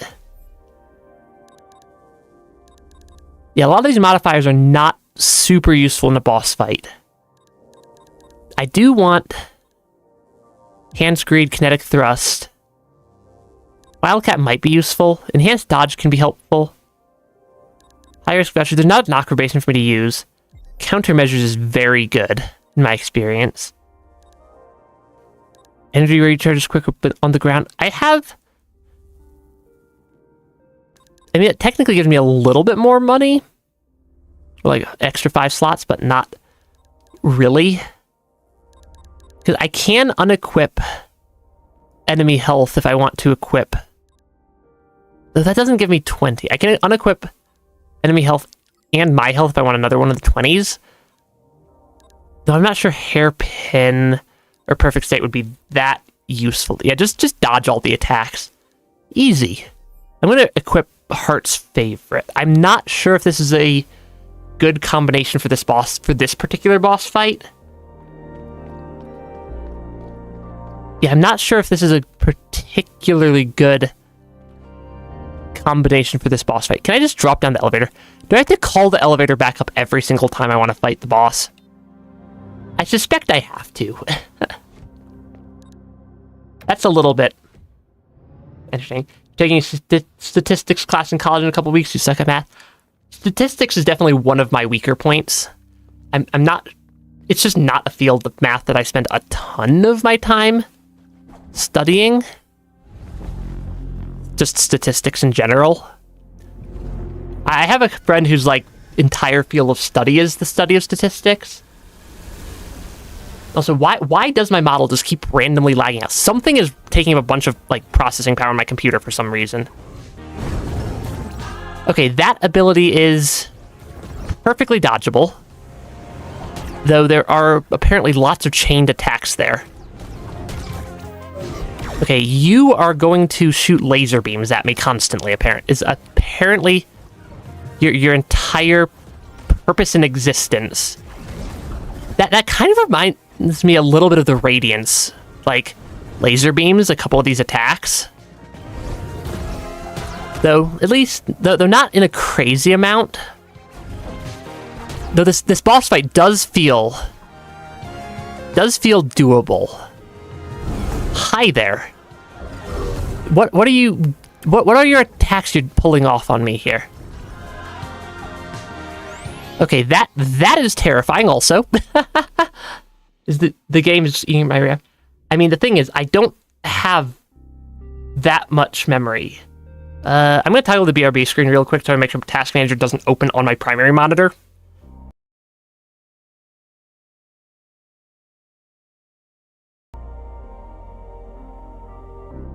Yeah, I definitely would have doxed myself right there. Yeah, good luck, and thanks for stopping by stream, Moment Heart. Because I'm like, I'm using less than half my memory and like a quarter of my CPU. And half my GPU. Like nothing should be lagging. Yeah, nothing should be lagging according to Task Manager. Because, like, this is not a bad computer that I run. Like, I stream off of a very good computer. Yeah, if her head is up, she does a turn. If down, she just dashes. I don't think I noticed that pattern. Yeah, and yeah. Gonna always be more streams in the future as well. Hi, she. Because, like... Okay, something about some parts of this game, like my GPU just jumped to 100% utilization. Right there.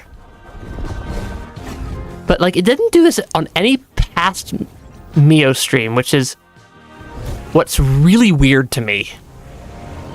Okay, that is a much larger combo than I think, than I'm mentally expecting it to be. Yeah, these are, like, multi-attack combos, and I'm expecting, like, a single attack at a time. Which I think is why I'm getting absolutely wrecked by the boss fight. Because I'm, like, expecting that to be the end of the combo and not that.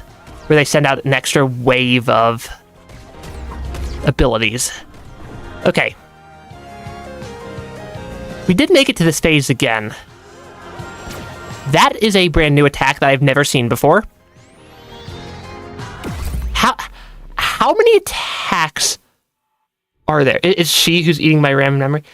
I legitimately think it is, because the moment the boss fight ended, my GPU dropped back down to 50%. But also, like, the fact that it didn't do this on any previous MIO stream is kind of interesting to me. Because, like, I can run some very intense games alongside YouTube Studio and not have it lag. And I wonder if it's, like, just, like, throttling my GPU back down to, like, a lower power state for some reason, is what I'm suspecting is probably happening. She is male, by the way. Yeah. They have an interesting name. And then the moment the boss fight starts again, the GPU is pinned back to 100%. Like, I have a very, very good computer. Like, this is not a bad computer that I'm running this on. Right, you're gonna do, like, 3 attacks in a row for everything you do. Also, I need to get better at dodge timing on that one. Okay, you're gonna go across, you're gonna ground slam down, then you're gonna do a, like, ring of orbs out. Because it's just tricky for me to even pick up what a lot of these attacks are. Okay, I think it always does 1, 2, 3, 4. Is this the rotate center point? I think I need to go to that center point and hover? I think? Yeah, I think I need to go to the center point of that attack and then just hover there.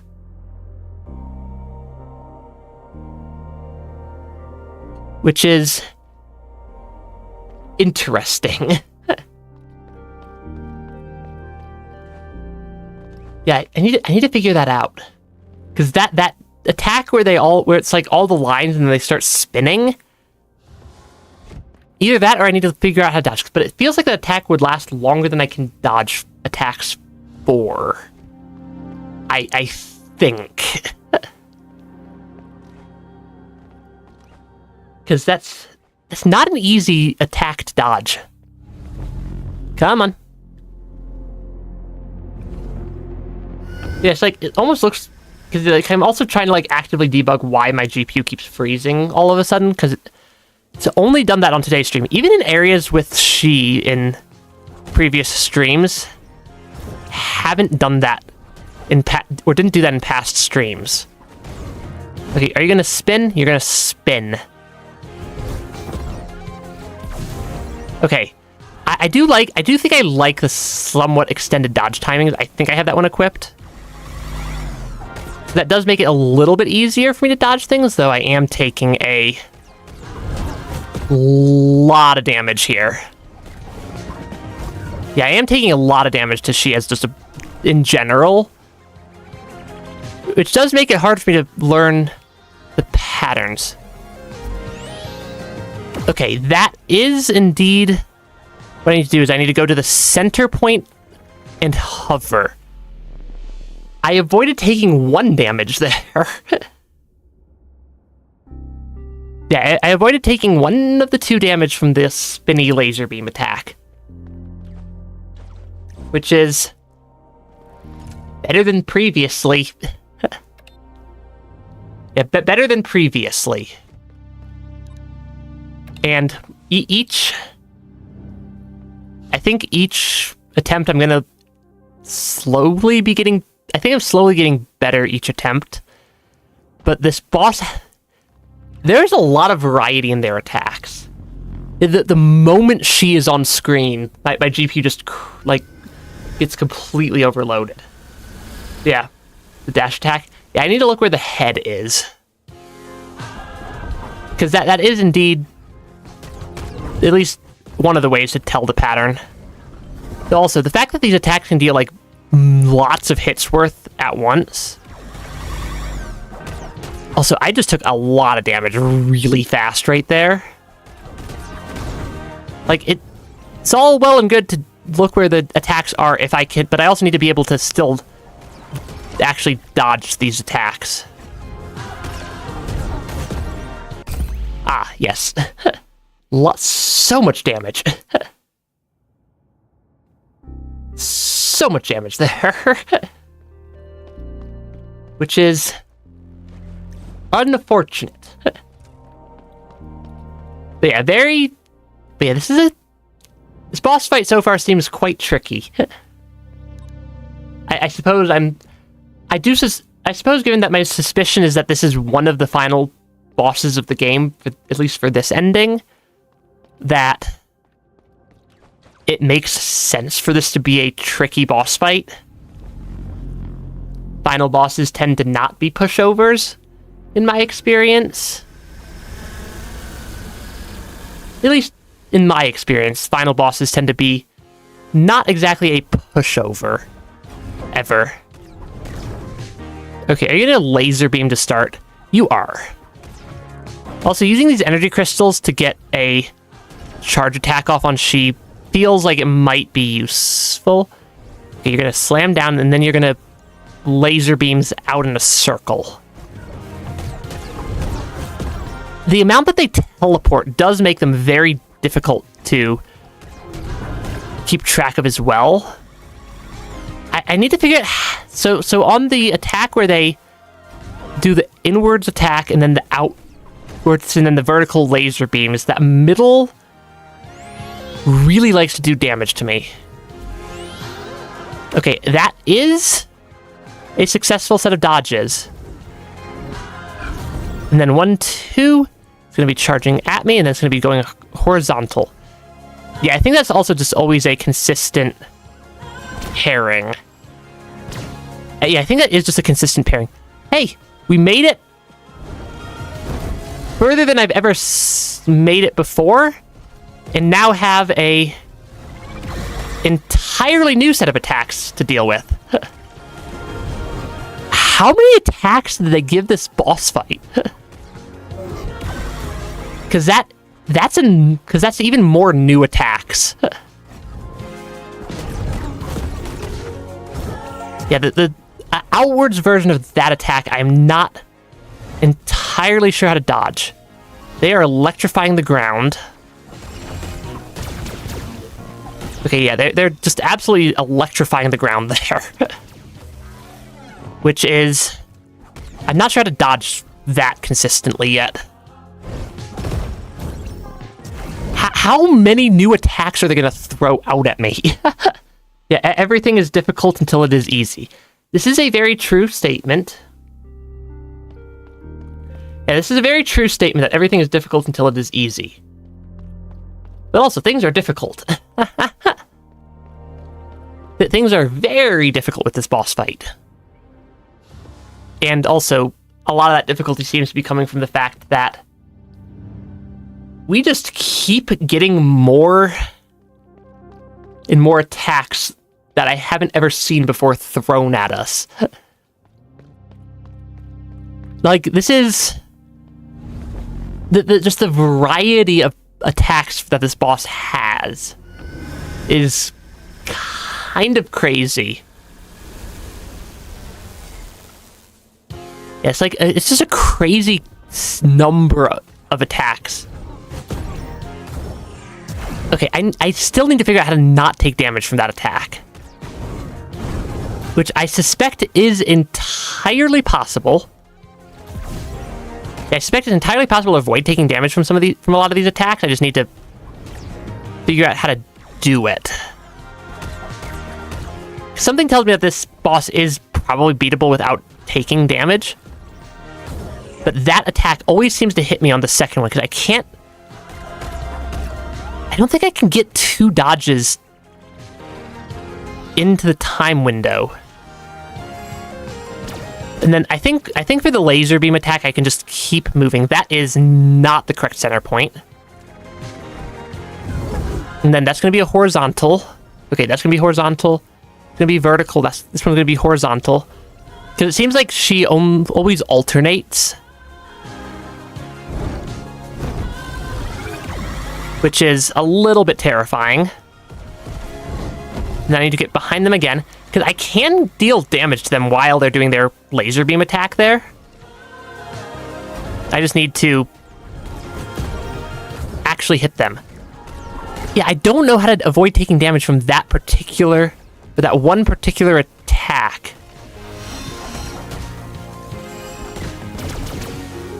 Which is problematic.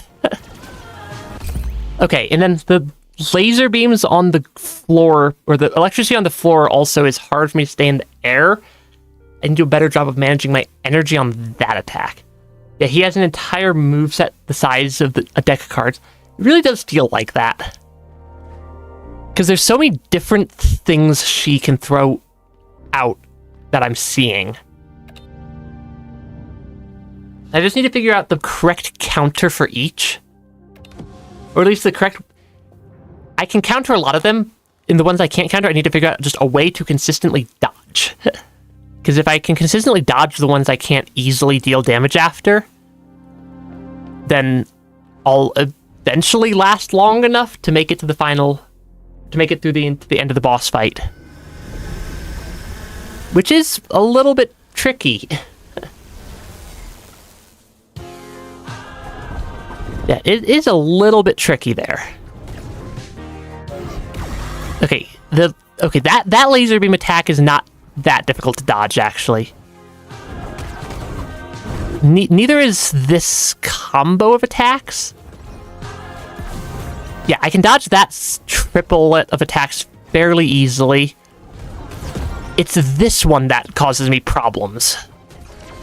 I think I need to be further up. I think I just need to be far up in the air and aligned in a spot where I'm not going to get clipped by the laser beams.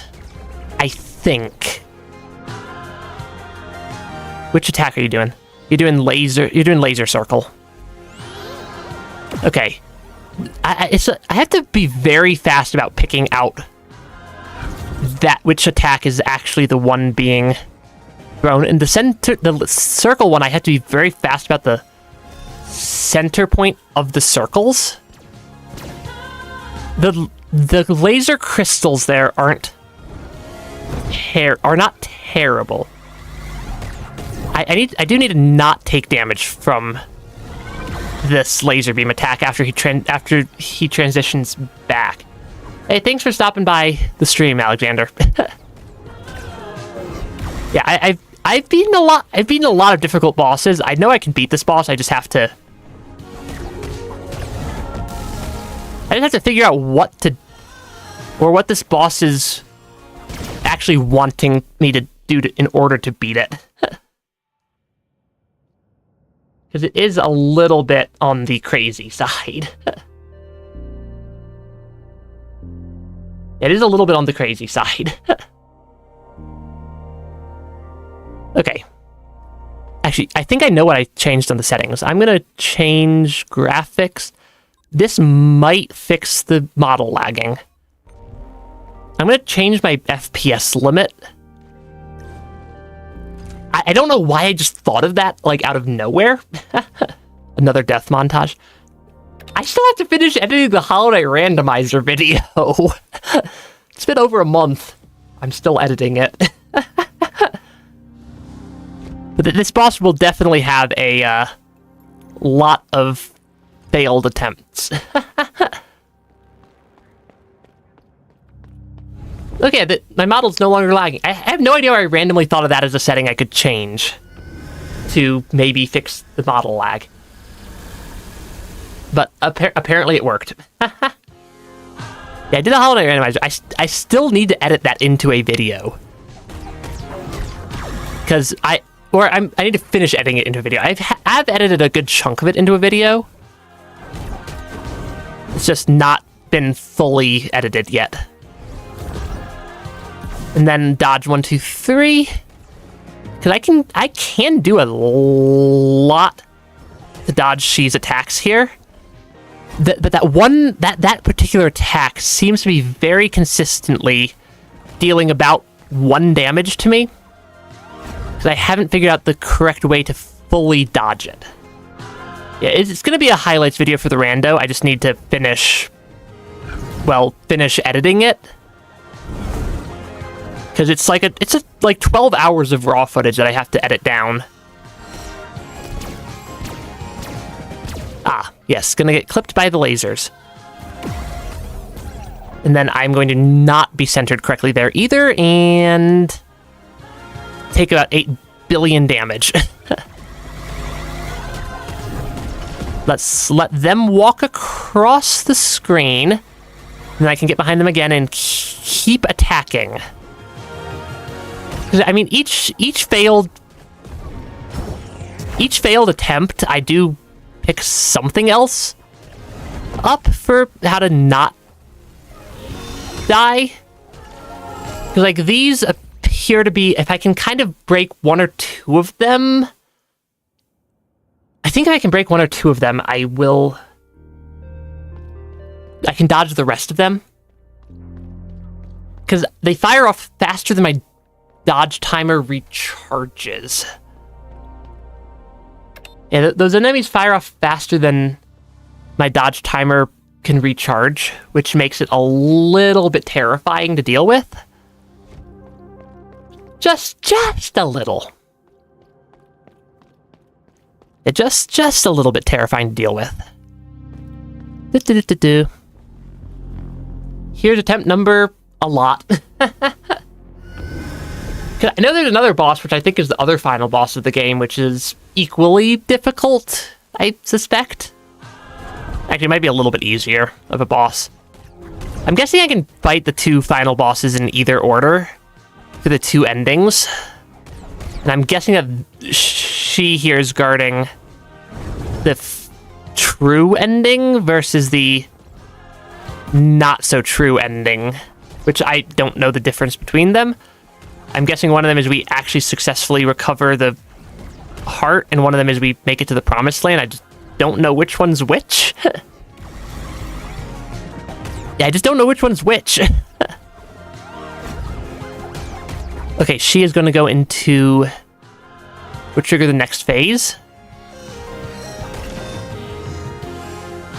Yeah, these aren't... That attack's not terrible to dodge in this phase.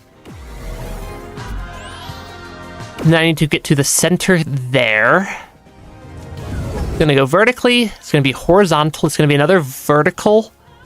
And there's going to be another horizontal. There we go. Okay, I have definitely figured out how to... Oh, you don't always spawn on the left side. Sometimes you spawn on the right side. That's just a... I mean, I suppose it makes sense that they're going to spawn away from where I am. But that just feels a little bit unfair. Because I had learned how to predict that one attack. Okay, they're going to do lasers, which is a terrifying attack combo for me. Yeah, lasers is a terrifying attack combo, but I did survive it this time. That's better than I've at least done in the past, though. What is that attack? That is another new attack there.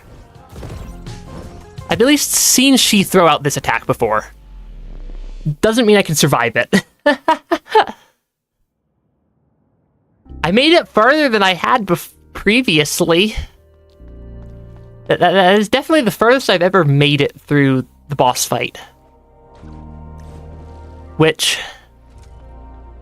That's gotta count for something. Yeah, that's gotta count for something, making it just little bit further through the boss fight. Just a little bit. Because I saw another attack that she can throw out. I have no idea how to dodge it, but I saw it. I think it's gonna be the most of the she boss fight here is how do I dodge most of their attacks? And just learning how to dodge a high enough percentage of their attacks that I can actually eventually take them down. Okay, that's going to laser. And also learning their tells for each attack is going to be handy. I almost feel like I can actually get a double dodge off on that particular attack. Yeah, it almost feels like I can get a dodge off on that one particular attack. Okay, you're going to go into the dark mode. Which attacks are you going to throw out? You're going to throw out circle lasers. Or I guess there's like more octagon lasers than circle lasers. Which is kind of amusing. And then you're going to do this attack. 1, 2. You're going to go vertical, and then you're going to go horizontal one more time. And then you're going to exit this mode. Let you crawl in on the left side of the screen before I jump up. You have not done that attack before. It almost seems like they're throwing out attacks based off of me trying to react to their other attack, or to how they've been behaving in previous boss fights. Which is terrifying, just from a conceptual level. Okay, I can at least survive that attack with only taking 1 damage semi-consistently, I think. Did anybody just open a brain-emptying game where when you're just too loaded for other focus-needing games? Honestly, most games for me are fairly relaxing, even like these difficult games that require a lot of my attention. So maybe less so, but also, yeah, it really does feel like she is inviting, or just inventing new attacks as I go. Which, I mean, given that they are, like, connected to the spine, which is the nervous system, which contains the brain, that is a very weird chain of logic.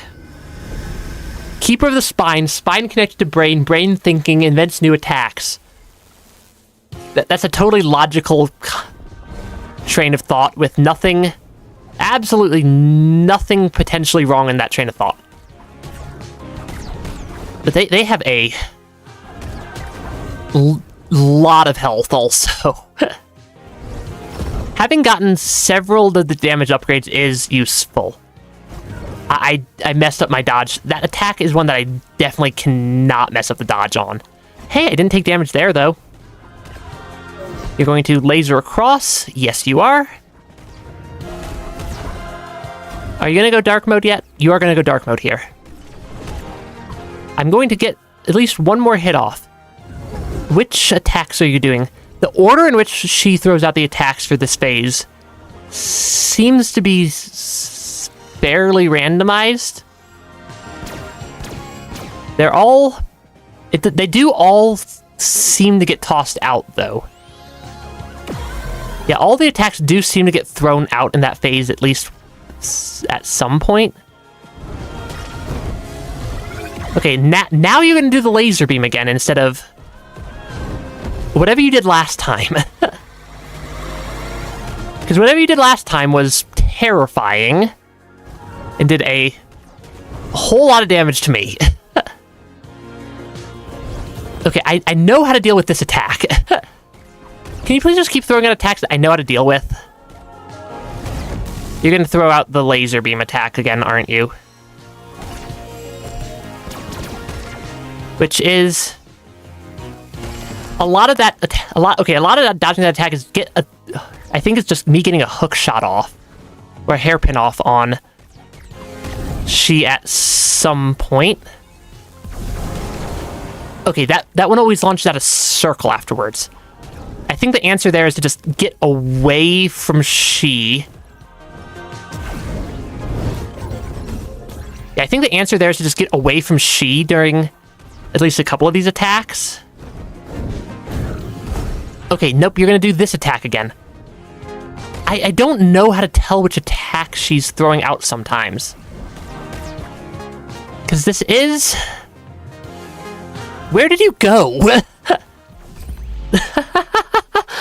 They just, like, left the boss fight for, like, 5 or 10 seconds right there. That is mildly concerning. I did get them down, I think, about 3/4 of their health bar, assuming this is their only health bar, and I'm not sure that's a safe assumption to make because we've had at least one boss fight with 2 health bars in this game. So I'm not sure if that's a safe assumption to make that they only have the 1 health bar. But we are making progress, I think.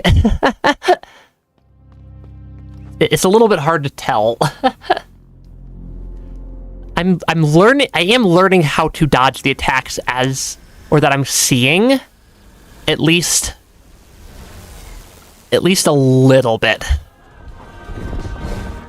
Okay, 1, 2, 3, you're going to...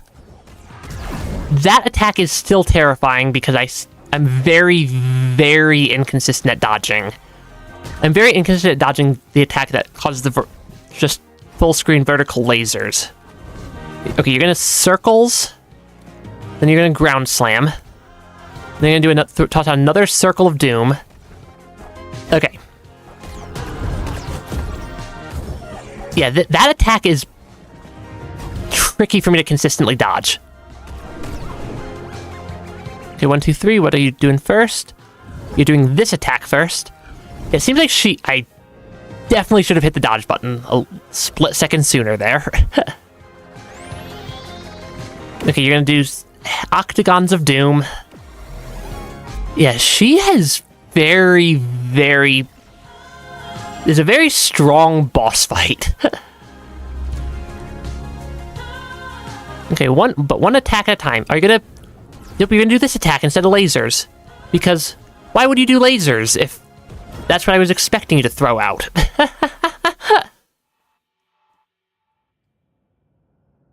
I will say, this boss fight has more... I think this boss fight for she has more attack variety than most that I've seen. Or most boss fights I've seen in most games.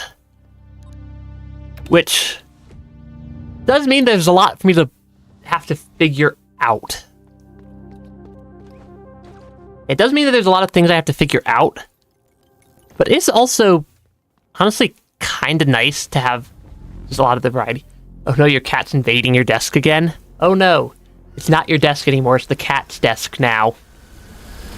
That is how it works. If the cat wants it, it is the cat's now. Yes, it is important to get a final boss right. Because final bosses tend to be one of the most memorable boss fights in an entire game. Because I'll look past weird bosses, but if the ending of the game just feels bad, I'm not... The odds of me fondly remembering the game is a lot lower. So, yeah, definitely agreed on do your final boss fight justice.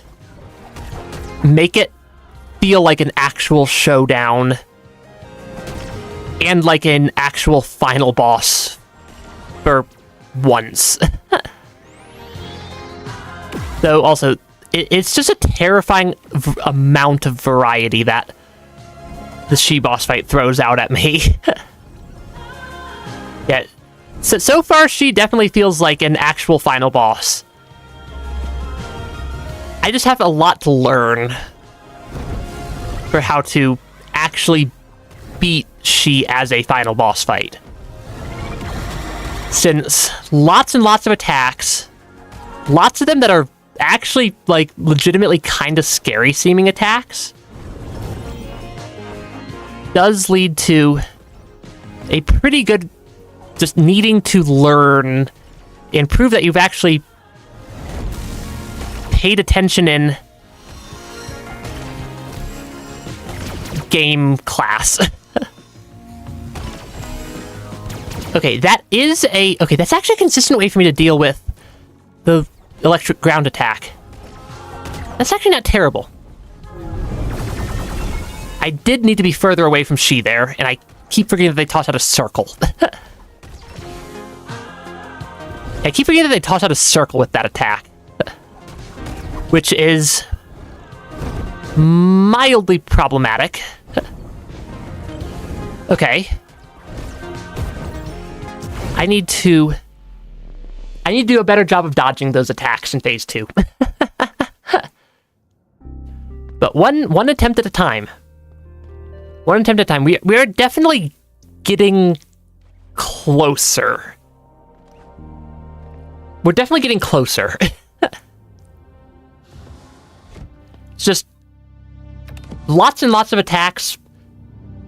They hit hard due to our limited health. I suppose I could go find one more coding, or I suppose I could probably find the other 3 coding components if I really need to. Yeah, the way that she moves, their movement is very, very well designed. And I will say, I'm impressed at how consistent the art style is with all the animations that she has. Okay, I can sometimes dodge that attack without taking damage. But it's like very, very intermittent. Okay, this one, that attack's very easy to dodge though. Could she just do that attack like 30 times in a row, please, so I can win? Actually, then I'd probably get disappointed in a different way. I do legitimately like difficult showdowns. I mean, I don't mind if you open Half-Life. I mean, so I am probably sometimes just good background noise. I need to hit... I think I need to pay a little more attention to hitting the energy crystals during the danger octagon attack. Yeah, I think I need to hit one of the energy crystals during the danger octagon attack so I can restore my energy enough. Yeah, I think I need to restore my energy a little bit more so I can get into the fight. Honestly, I'm kind of wondering if I might want gratitude for part of this fight. Because I spend a decent amount of time just standing on the floor to dodge things.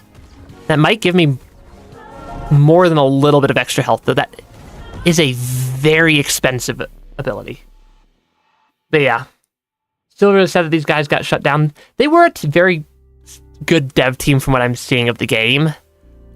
But also, from what I saw, MIO did not meet its sales numbers that it needed to be remotely close to profitable, which is kind of sad. Because this game deserves a lot more than it got, I think. Because they actually made a very well put together and enjoyable game. Which is more than I can say for a lot of Metroidvanias that get released. That's more than I can say for a lot of Metroidvanias that get released. And a lot of just games in general that get released are very half-baked.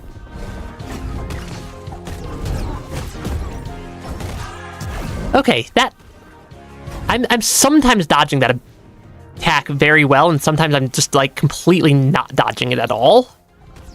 And it's very hard for me to tell which one I'm gonna do. Okay, you're gonna spin, you're gonna ground slam, then you're going to Circle of Doom.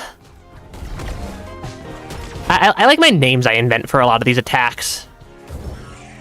Okay, that one I did not dodge perfectly. I did at least only take 1 damage there. Okay, you're gonna Octagons of Doom. I dropped down to the ground too quickly there. I needed to hit my dodge button. Okay, I'm getting sloppy on dodging that particular attack. I'm getting sloppy on dodging at least one of these attacks.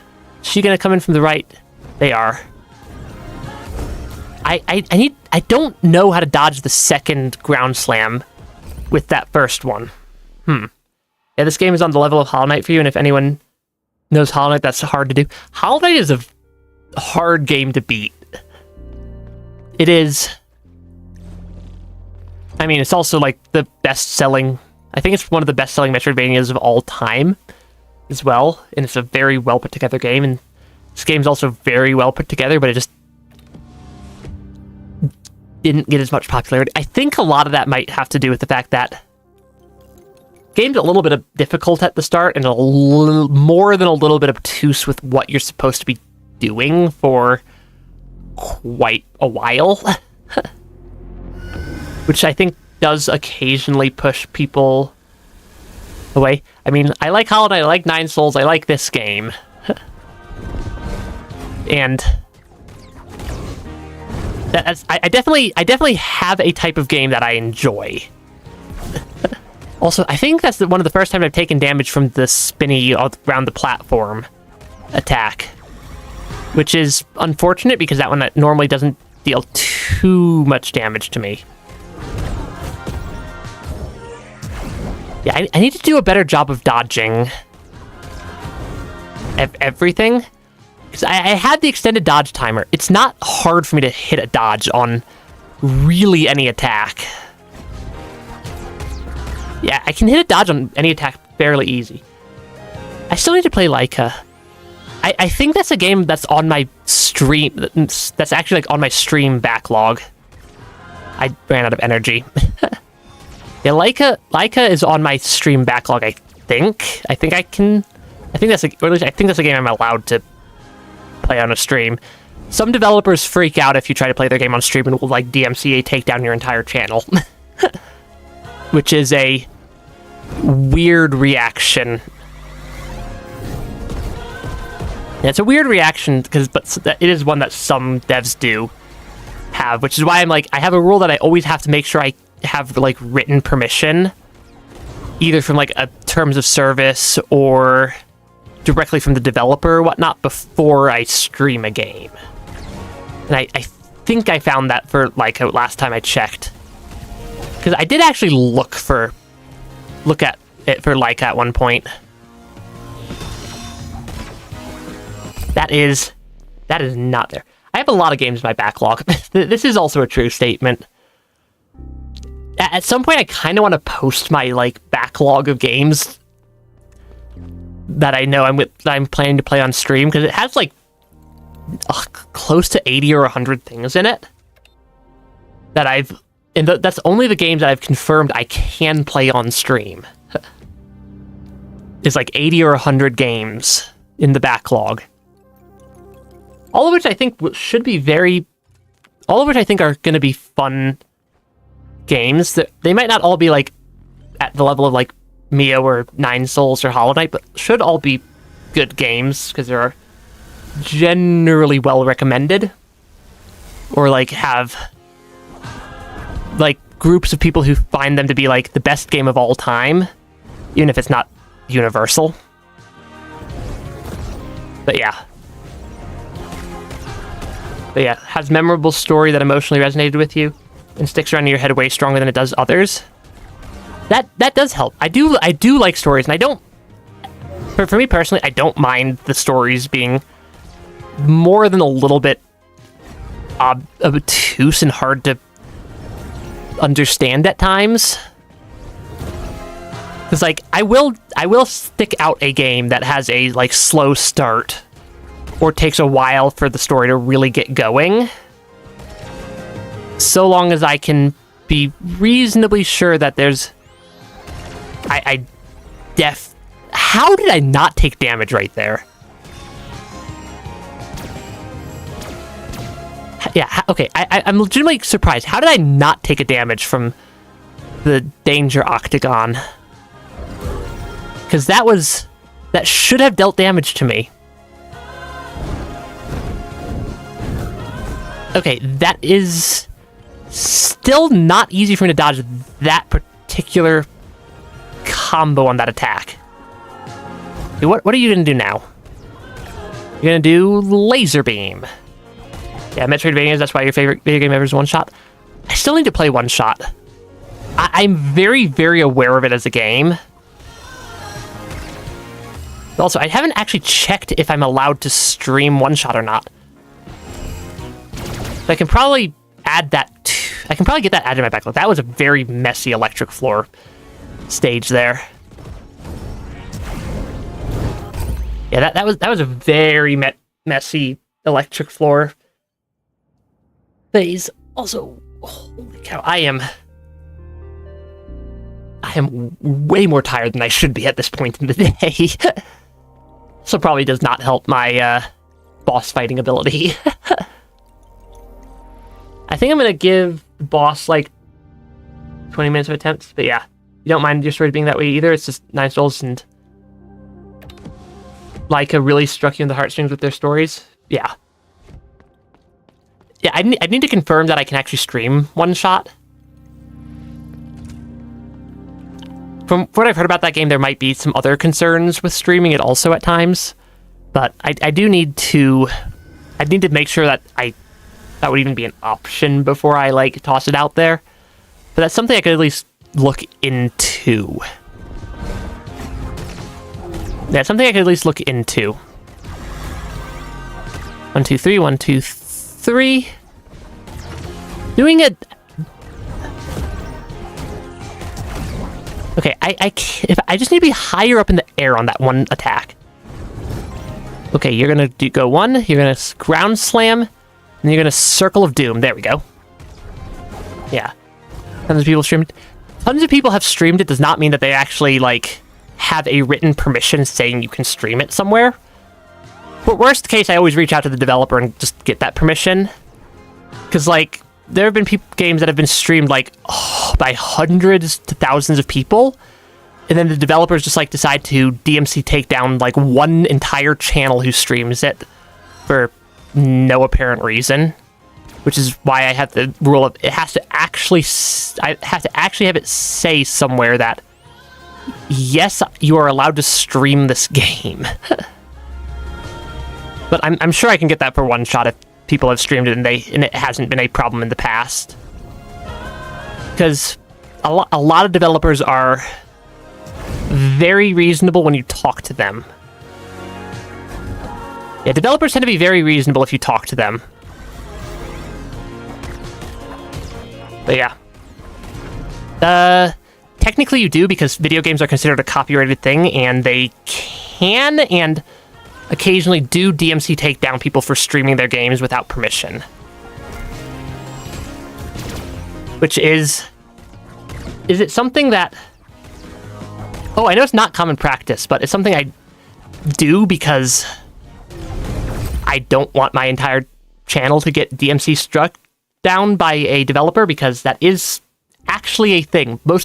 A lot of streamers don't realize that, and it does occasionally cause issues.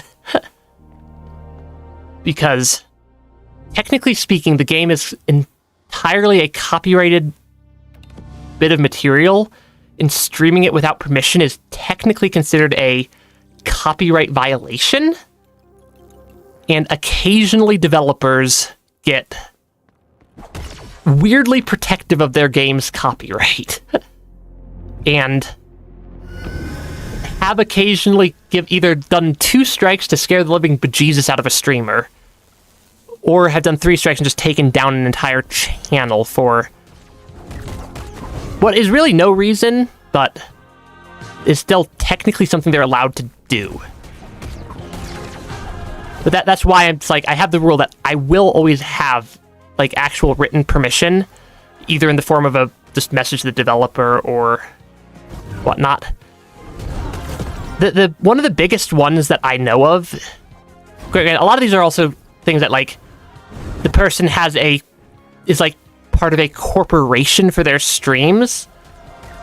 Like their streaming is done as part of a like group or corporation. But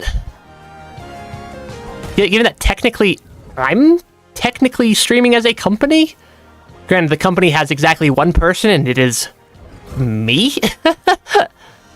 it still technically also falls into that category.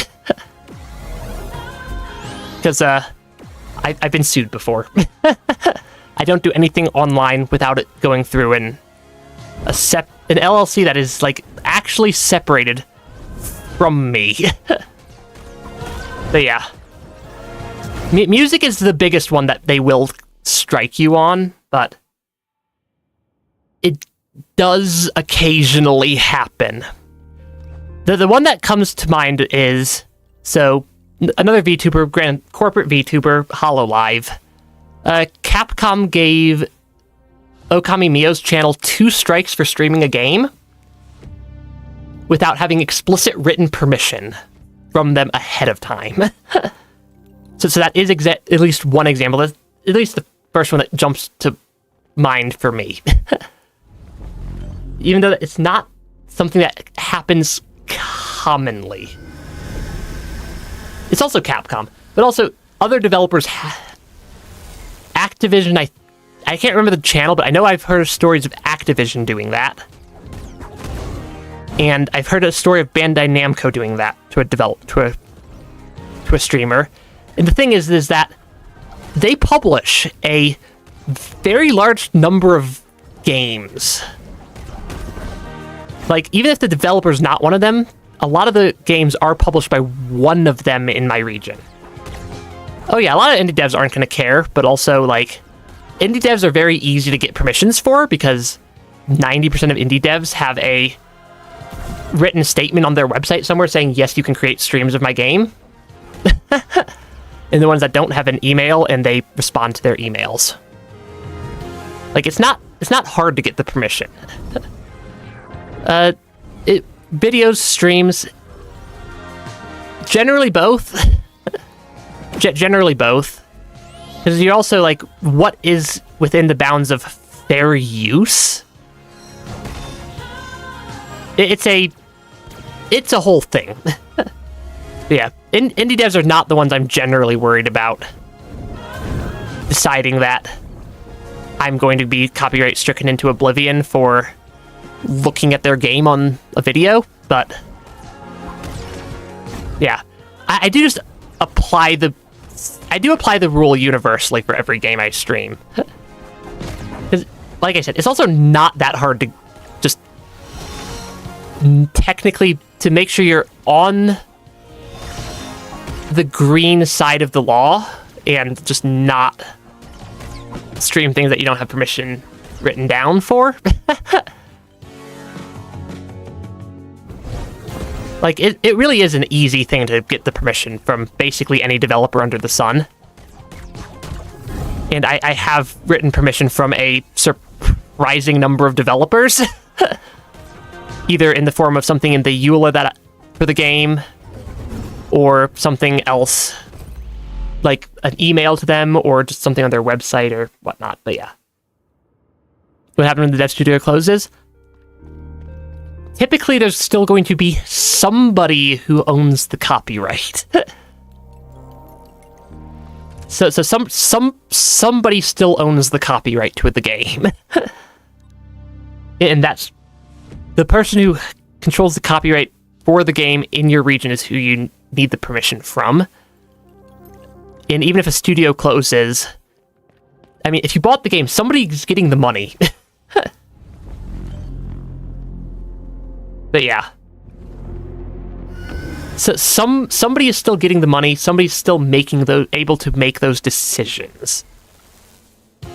And it really isn't that hard to track down, because odds are if the studio closed down, they still have a contact point. But yeah, you've paid money for the game. You've technically, legally speaking, you've paid money for a license to play the game for personal use and streaming. Even if I'm not in the YouTube partner program and make $0 off of my streams, it's still not considered a personal use case, legally speaking. Is it almost ever an issue? No. No, but I do try to be cautious. And also, the developers are generally have the sentiment of, we appreciate you having actually asked us first. So, like, the developers do appreciate getting asked for permission. In my experience. Even if it's not a huge thing. Also, I am getting absolutely bodied by this boss still. Yep. But yeah. It's like, is it something that most people are concerned about? No. Is it something I, realistically speaking, need to be concerned about? Also no. Is it something that I choose to make sure, just to make sure I'm actually on the, like, up and up consistently? Yes. Yeah, a lot of things are legally binding, but that people just don't enforce. Because it would be detrimental. But also, like, you also have developers like Nintendo who are terrifying to stream their games for, because they really love to just snipe people streaming their games out of nowhere. Because, like, copyright laws are also not consistent globally, which is why a lot of companies A lot of games I play have a either developer or publisher who is physically located in Japan, or have some part of their company located in Japan, and that pulls in the mess that is Japanese copyright law being terrible into almost every conversation. But yeah, I don't know. It's just something. It's something I do, which means that like I do stay on the legal up and up, but it's also something that most streamers don't do and probably don't concern themselves with. But it's not... Like I said, it also takes 5 minutes for a game that I'm going to be streaming for 20 plus hours. But 5 minutes for a game that I'm going to be streaming for 20 hours is not much extra expense to just make sure I'm on the up and up. Because it's like, I send an email that I have fairly well templated out at this point. I like check their website, check their EULA. If I don't see it there, I send them an email. It takes like 5 minutes. I don't know. But yeah. When there's a game you want to play it. You don't have to sit down, write an email, and message the creator. But also, like, if you're not live streaming it, you've bought the game, that is your permission to play it. I'm live streaming the game to a lot of people, and like I plan out what games I'm going to play more than a day before. The copyright also does apply to videos. Videos are easier to fit things within. Videos are easier to fit things within in most jurisdictions fair use. If you're using like clips of it for commentary or whatnot. But something like a full live stream of the entire game is not anywhere within the realm of fair use. Technically speaking. But yeah. I don't know. If you're curious, go talk to a lawyer. I am not your lawyer. And I have a lawyer who I talk to about things like this. Also, that was a awkward time to sneeze. But yeah, it's like it's just a weird part of the world. Because like a lot of people just ignore it because it's almost never actually a problem. It's almost never actually a problem, so most people just ignore it. But almost never a problem versus I want to make sure it's actually not a problem. Is just where I want it. Does them stepping on me there deal double damage? I think it does.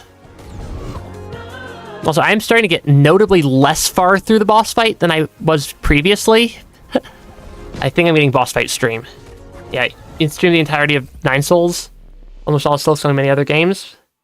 I suppose that's fair.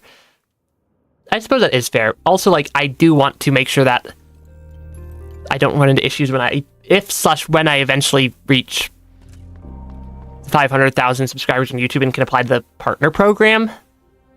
Yeah, and I mean, like, Nine Souls, they have a public statement that you can stream that game. Team Cherry has a public blanket statement for Hollow Knight and Silk Song. And, like, a lot of games have just a statement to that effect. But yeah. I don't think I read the part about the PC space. But yeah. I don't know if it's even showing up on my end. I don't see a message that I missed. Yeah, I don't see a message that I missed from you. So it's possible it got, like, sniped by the YouTube algorithm and just is hidden on my end? Because sometimes it'll do that? Yes. Oh, the same part where you... Same message? Oh, wanted to record footage without taking up your PC space? That's also a fair reason. And it's also like, what's the purpose behind your streaming does also actually play into that. Because, like, while I don't intend to make money, I do want people to watch my streams. Which technically makes them a commercial endeavor per the law. Which is just... It's all just weird. Yes, it is all just weird stuff, but, like, most people... Like I said, most people don't concern themselves with it and probably don't need to concern themselves with it, and I'm in that group that really there's not a reason I need to concern myself with it.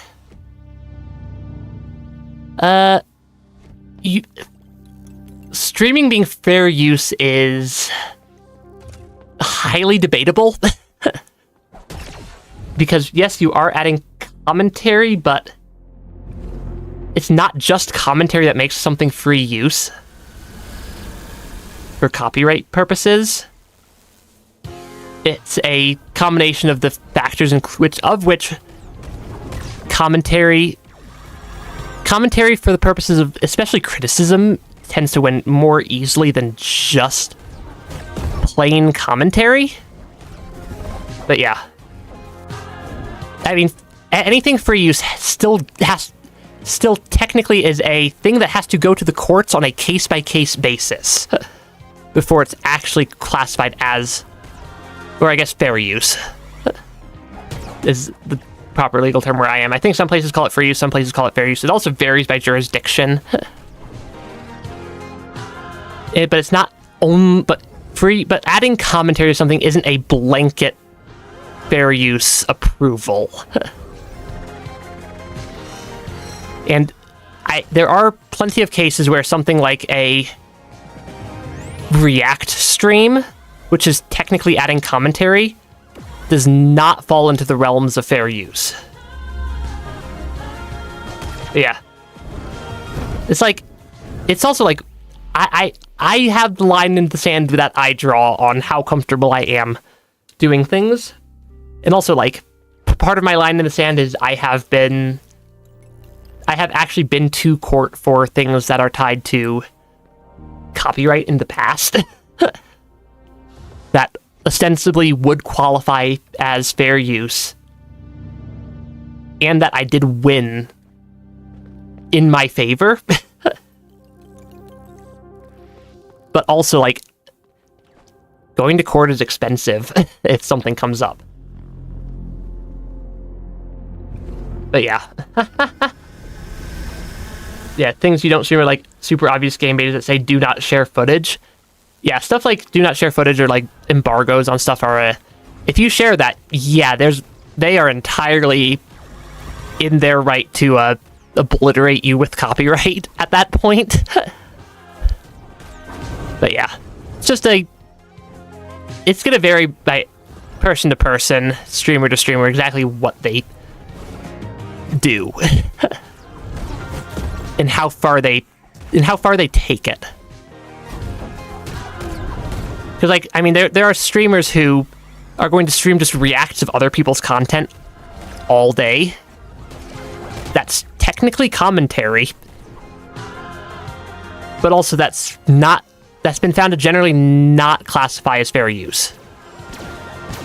But yeah. Yeah, if it's a super small indie team, you stick to that promise because you respect them, not because you have to. Oh yeah, I mean, I generally respect the game developers.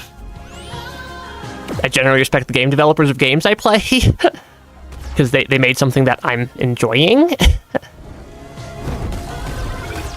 But yeah, it's a whole thing. But yeah, even if you didn't have to, you'd still honor it. Oh yeah, I mean, if I say I'm not going to do something, or that or whatnot, I'm not gonna do it. So, like, if I agreed, hey, I'm not gonna share this because you have requested that this not be shared, I'm, like, falling off the map there. Yeah, it's like, if I say I'm not gonna share something, I'm not gonna share it with people. That's just called being a decent human. Or just a decent person, I'd say. Anyway, that was a really long tangent. Yeah, that was a very, very long tangent there. But yeah, it's like, it's pretty easy for me to get permissions, and at the end of the day, it makes me feel better to have the written permission from the developer saying, from the developer, publisher, whoever owns the copyright saying, yep, you're good to stream this, you're good to make videos off this, have fun, thanks for asking. Like, it just, I don't mind going through the extra step for that little bit of extra assurance, even if it's generally not going to be needed. Because, I mean, like I said, most developers are very, very chill. Even a lot of the big companies are very, very chill if you've just reached out to them ahead of time. So it's like, they're not unreasonable. They are people too. Yeah, they are people too. They are not unreasonable. Also, I'm getting absolutely bodied by Shi, and I'm getting much less. I'm noticing I'm getting less and less consistent as time goes on here. As the number of attempts increase, I think I'm starting to definitely hit what I always call boss fatigue. I definitely feel like I'm hitting that boss fatigue point for today. Which is like, I am starting to run out of mental energy to invest in the boss fight, and I am starting to get absolutely bodied by the boss as a result. Which, I mean, I have been streaming for over 3 hours at this point, so that is, I think, at least hopefully understandable. Because playing the same game for multiple hours in a row does get kind of mentally exhausting after a while. Which does mean I start getting sloppy. That is a terrifying attack. I do not know how to dodge that attack without taking like 3 damage when she throws that out. Yeah, that attack always deals like 3 damage to me every time she throws that out, and I don't know how to dodge it. Ah. That attempt also didn't go very well. But yeah, I don't know. Either way, I will look into maybe streaming One Shot at some point. I'm pretty sure that's not actively on my list right now.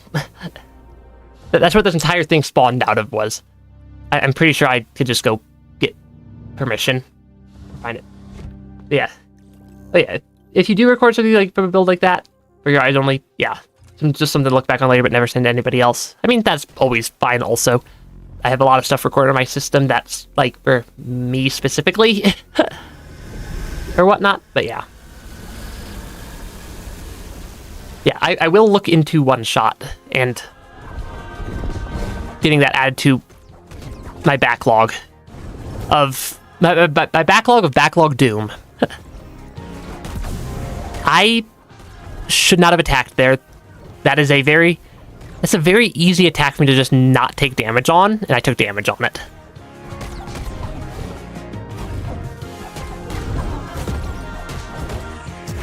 Okay, I do think I learned how to dodge the attack that she throws out where or the one that has the vertical lasers attack. I do think I figured that attack pattern out now. Okay, I want to then drop down as fast as I can. I would prefer to not take damage there, but I suppose it's not terrible. It's terrible. I should not have taken damage from danger octagons. 1, 2, pause 3. Apparently I did those I broke them in a weird order. Okay, why? How do I dodge both of those attacks when she throws that attack out? That attack is hard for me to dodge also, with any level of consistency. She's, I think, gonna do Electric Floor now. Yeah, she's gonna do Electric Floor. which I'm waiting for the crystals to show up. Because then I can just bounce up. Yeah, they're not... Okay, yeah, that attack is actually very easy to dodge without taking damage, now that I've learned the pattern. Okay, she's gonna slam in from the ceiling at some point. I like how that one attack, they just, like, leave the arena for a solid, like, 5 seconds. For no real reason, other than they just felt like it. Person you're looking for is Night Martin, by the way. Or Night Margin? Night Margin? I'm not sure the context of that message. Is that the person for one shot, or is that something related to the game? I'm not sure. She created one shot? Gotcha. Honestly, they probably just have something published somewhere. 90+% of developers and publishers just have a statement that they've made on their website or on the game page or something. But yeah. Yeah, I will look into it. I mean, I can't look into it mid-stream. But I mean, I have one shot. It's a game I own. I've just never played it. Laser beam. There we go. And make sure my PC account name is not identifying information. I'm pretty sure my PC account name is literally the word contact. It's not personal identifying information. I'm not even sure. Actually, I think it might have gotten truncated to contact. Because it is intentionally set up to be stream safe if something pulls up my stream or my computer name on stream. That is like an intentional thing I did when I set up this computer. Because the email, even like the email account associated with it is just like my contact email that you can find on my YouTube channel. It's famous for using your real address. I mean, even I don't know where my real address is half the time. I should not have taken damage on Danger Octagons there. I was literally just standing in a perfectly safe spot. I took 2 damage from something that should have done 0. But yeah. Think of like... Need a pet? Oh yeah. I mean, I never understand why they insist on, like, trying to dox you with, especially if they don't have a streamer mode. I do like games that have a streamer mode where it's like, yes, if you toggle this mode, we will guarantee we're not going to play weird copyrighted music or show your real name on screen. I do appreciate games that do that, if they are going to have functionality like that built into the game. And it's like Doki Doki Literature Club has that one scene where it's like, I think it's pulling your computer name is what it pulls, but it has a detection for basically any streaming or recording software where it won't show things if you have your streaming software active. I'm surprised I'm still alive. Yeah, I'm very surprised I'm still alive right now. Ah, shoot, I am not still alive. Correction, I am no longer alive in the game. Yeah. I don't know. So it's just a weird thing that some games do. I know they do it for the, like, wall break, but also it's like, makes it dangerous to play the game on stream, because especially if they don't warn you about it, or give you the option to turn it off. I don't know. So there's all sorts of weird things that games occasionally do. Still phasing off against She, though. And the endless variety of attacks that she can throw out at us. I really should not... The fact that I took 2 damage from that attack means I basically are... This attempt's probably already mostly written off. Though granted, some of my best attempts at bosses have been when I take a bunch of damage right at the start, so I have to play much more cautiously. I mean, I've got 20-ish minutes left that I have for available to stream. I'm getting close. Like, I'm definitely getting close. I spent way too long hovering there. Yeah, I spent way too long hovering there and not nearly enough time being somewhere where I could recover my energy for the danger octagons. I mean, granted, we still have an entire second stream worth, or another stream worth of MIO, because we still have the other ending also that we never got. So either way, this is not going to be the last MIO stream, regardless if I beat the boss or not. That hurt. Getting closer. Getting maybe closer. Yeah, one thing I like is that dodging when she uses attacks puts an indicator on his face. That is one of the equips I have, or that's one of the modifiers I have, which I really like. I don't remember which modifier that's called, but you dodge your next attack, you get the target and deals more damage. It's a very, I think it's one of my favorite modifiers in the game, if I'm being completely honest. It's a very well built modifier for how this game's design works, and it's very effective against She, because almost every time I try to attack She, I start off by having to deal or by dodge something. So it's basically free bonus damage. It's basically just free bonus damage to She, which I'm not going to complain about. I should not... I know how to dodge those lasers. I really should not be getting hit by the vertical lasers, because they are very easy to just move like 2 steps to the side and just not get hit by them. This is a cool phase transition, though, with the like unique attacks that it tosses out. Okay, and we survived. Ah, shoot. Got hit by that one. I don't normally get clipped by the danger attacks. I definitely looked away from the game for like a split second right there to check on chat and see if anybody sent in a message. And I definitely took damage from it, which is very unfortunate because I'm now in this phase with no extra health. So I am learning how... Though being in these phases with no health is teaching me how to dodge a lot of the attacks. It also helps me see where he goes in the dark, too. That is helpful. Because that is a slightly difficult point in time to actually see where she went.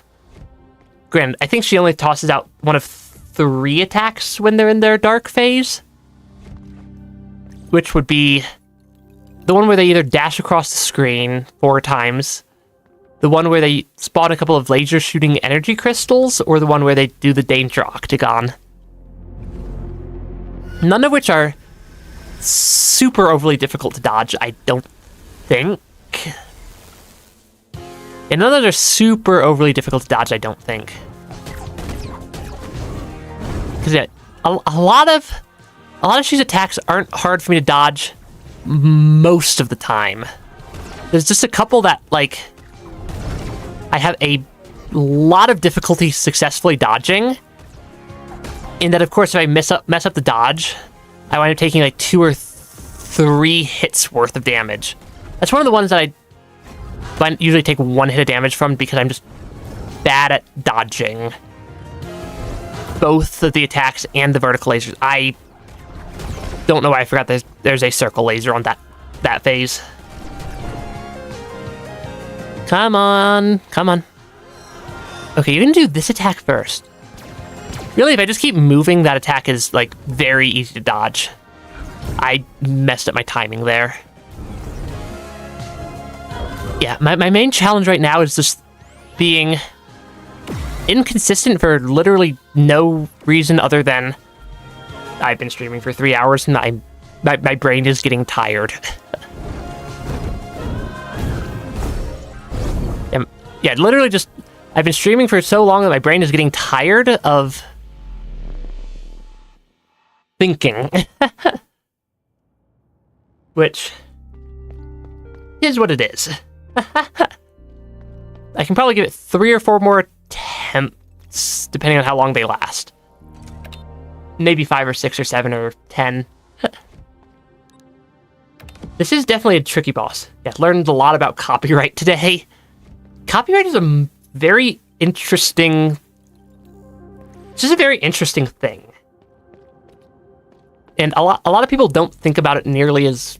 Or a lot of people don't think about it a lot. But yeah. Fought the final boss of Nine Souls and Silksong for like 6 hours each. Nine Souls' final boss, I think, took me 12. Yeah, I think the Nine Souls final boss took me like 12 hours, but the Silksong final boss only took me like 3 or 4. Which is an interesting combination. Because, like, I think we had like 3 streams of me fighting the Nine Souls final boss before we actually won. Which was a little bit insane. Though, we did get there. We did get there eventually. Because you always are going to win eventually. You just gotta keep trying until eventually you will win. Honestly, just staying in one place is not terrible for this attack, because I can just dodge 1, 2, 3, 4 fairly easily. Then danger hexagons are danger. Though, now that I've realized I can hover to dodge them, they aren't actually that terrible either. Which attack are you going to do this time? Okay. I can dodge the hands attack. I just need to be very careful. Okay, that's also an easy attack to dodge. Just gotta keep going. This attack, I want to... I have a very specific order of operations for how to not take a bunch of damage from this attack. Or from the electrified ground attack, which is basically bounce on Shee's head till I see the energy crystals. Bounce off the one to the right. I should have hit the circle there. Bounce off the one to the right, bounce, then hairpin up, move left, and bounce off Shee's head again. Which is not a terrible thing to dodge. This attack is terrifying, though, because I can, like, never dodge it without taking damage. Okay, I can dodge this attack without taking damage, and it gives me a couple of chances to hit She for actually a fairly reasonable pile of damage. I need to definitely dodge the circle attack. That's the closest I've made it. I don't know if that's actually a win. I haven't seen an achievement pop up. But I think we might have beaten the final boss. I still haven't seen the achievement pop up, so I'm concerned that there's a phase 2 that I'm missing. Yeah, 6 hours straight from Nine Souls final boss. Yeah, I did do the phase 3 true ending for my first attempt against the Nine Souls final boss also. And then Silksong in Act 3, 3 hours straight. It is a long final boss. That is another tremor. I don't even have a protection layer to help me here. Though I suspect it probably doesn't matter.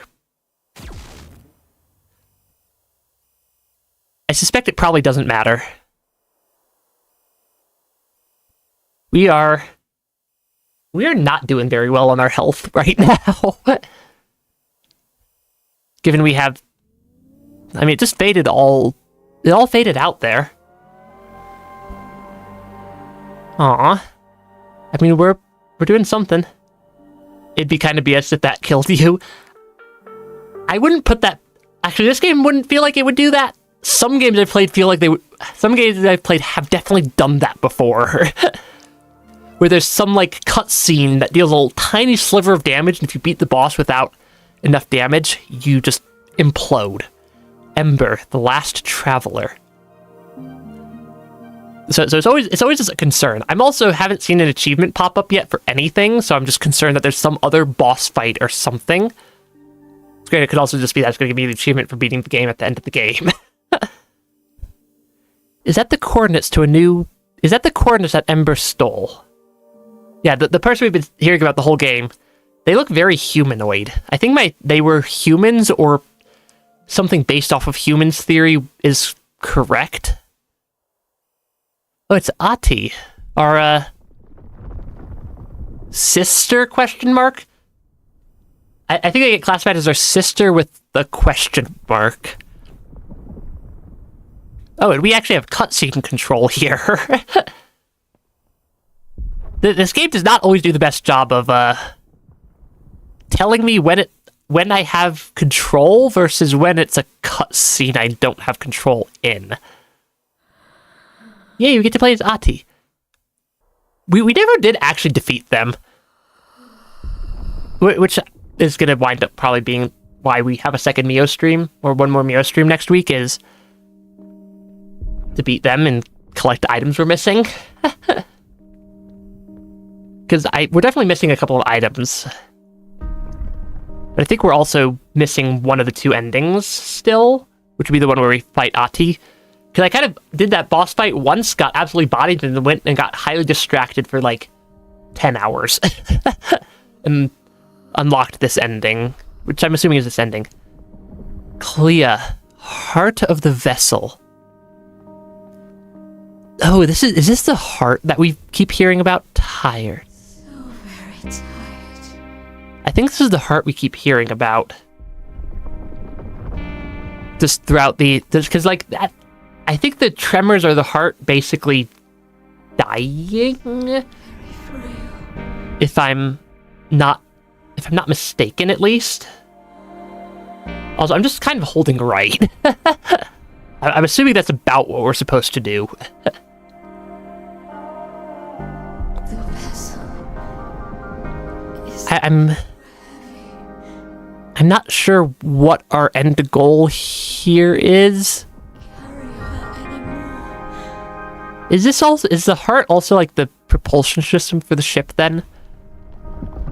At least it's been providing, I think, all of the robots, including us, power? This is as far as I take us. Do we need to, like, encourage them? Is that another humanoid shape floating inside the heart? It is. It's another humanoid shape just, like, strung up inside the heart there. That's a little bit concerning. I feel like the travelers used to be humans. I know them. Yeah, I feel like the travelers used to be humans. It has been so long since I sent you away. I think. Alone and blind. Yeah, One thought that kept me going. it feels like the travelers used to be humans of some sort. To me. That you would bring me an answer. Well, we came back, and I'm presuming we have an answer with coordinates. So much more. Well, that's the achievement pop-up I was waiting for. Sister. And her final legacy. A destination. I think we did get the coordinates from Ember and just bring them down to the heart. So I think my theory that one of the endings is us actually making it to the Promised Land is accurate, or was actually a correct prediction.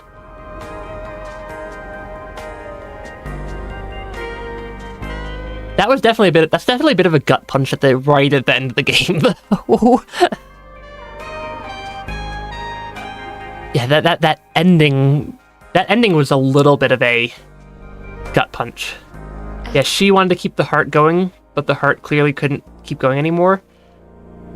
True ending achieved. I think this is the true ending. I'm not sure. This is one of the endings. You brought us to This is also the first ending we've actually seen.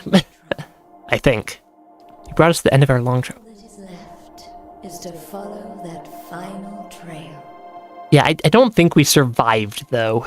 This is the true ending. Gotcha. We definitely still need to complete the other ending of the game, which is, I think, just beat Ati in the spine. That's going to need to be a next stream thing, though, but I am going to let this ending finish. Oh, they put us to rest in the observatory on top. All of our friends are there. Rest. All of our friends were there.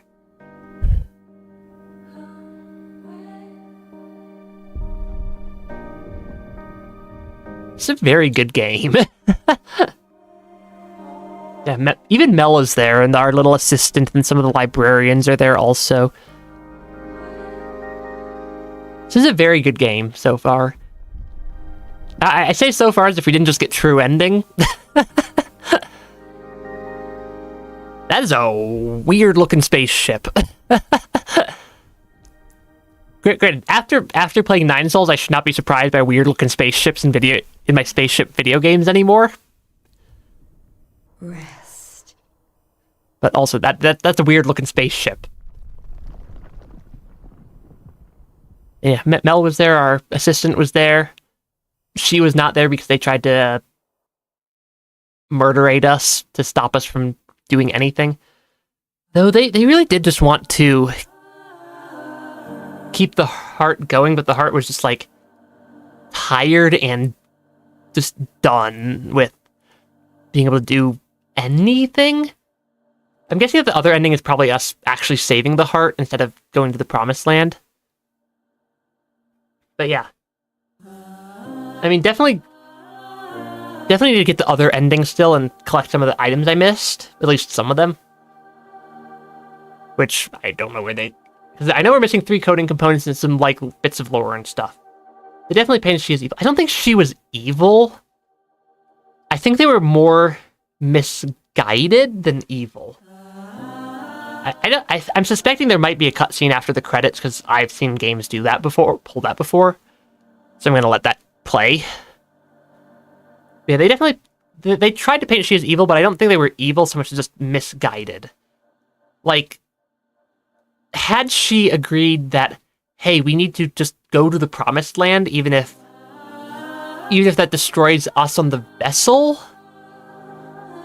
I don't know. They were misguided by their sense of self-preservation, which is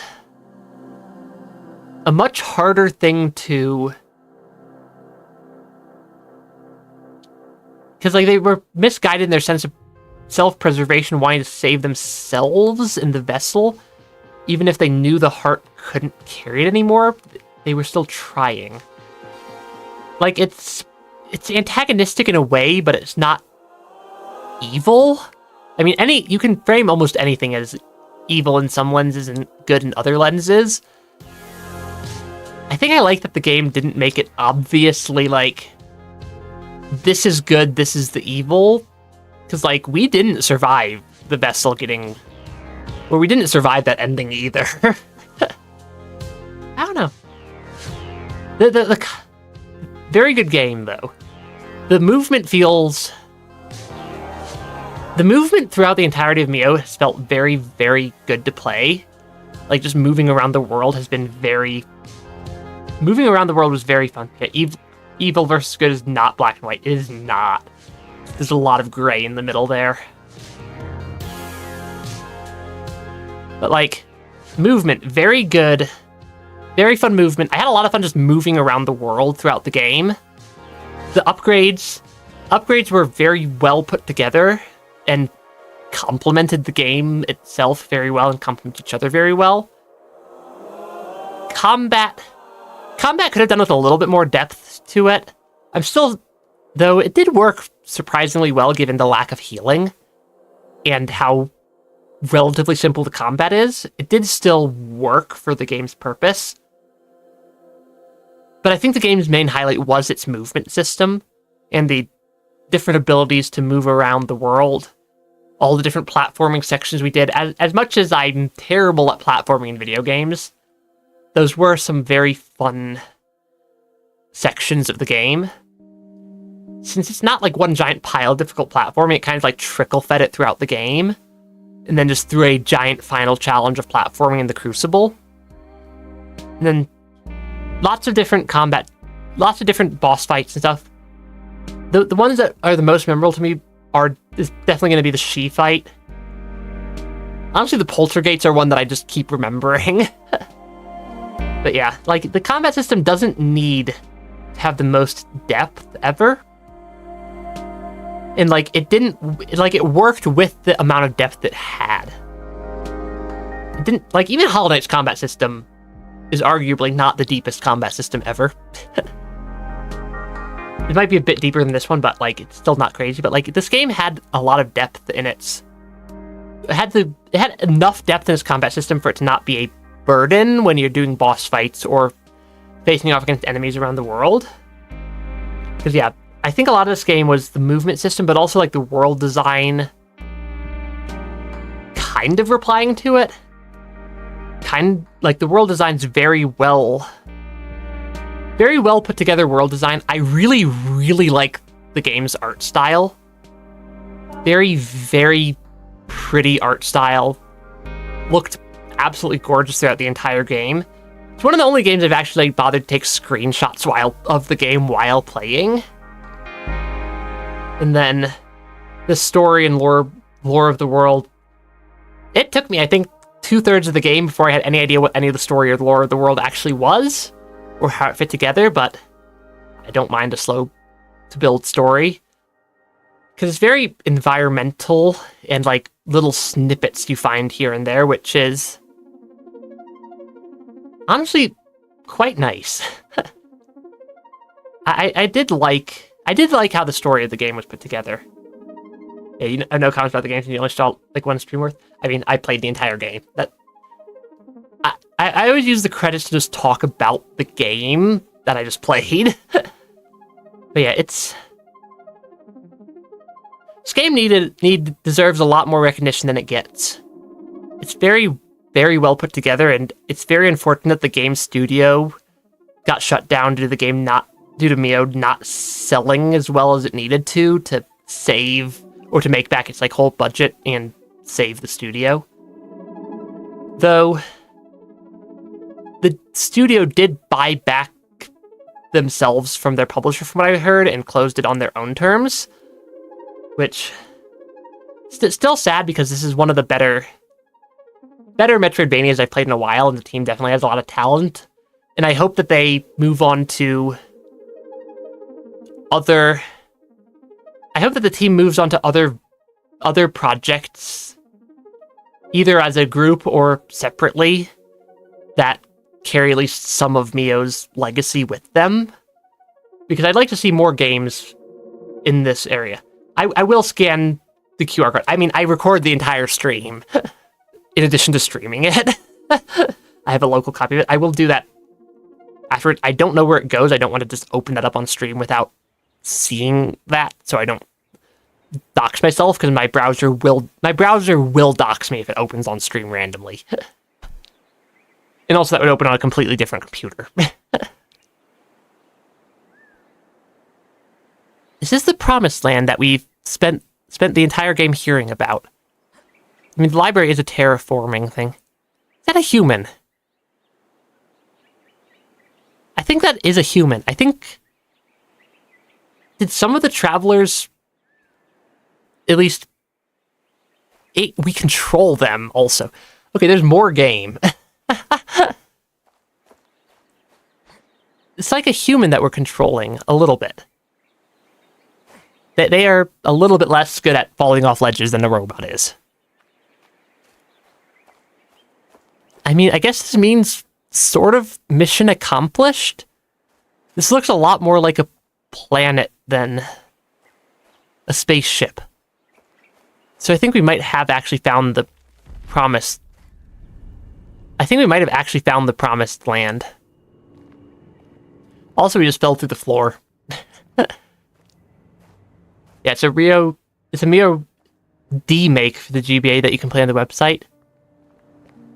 That's honestly kind of a cool thing.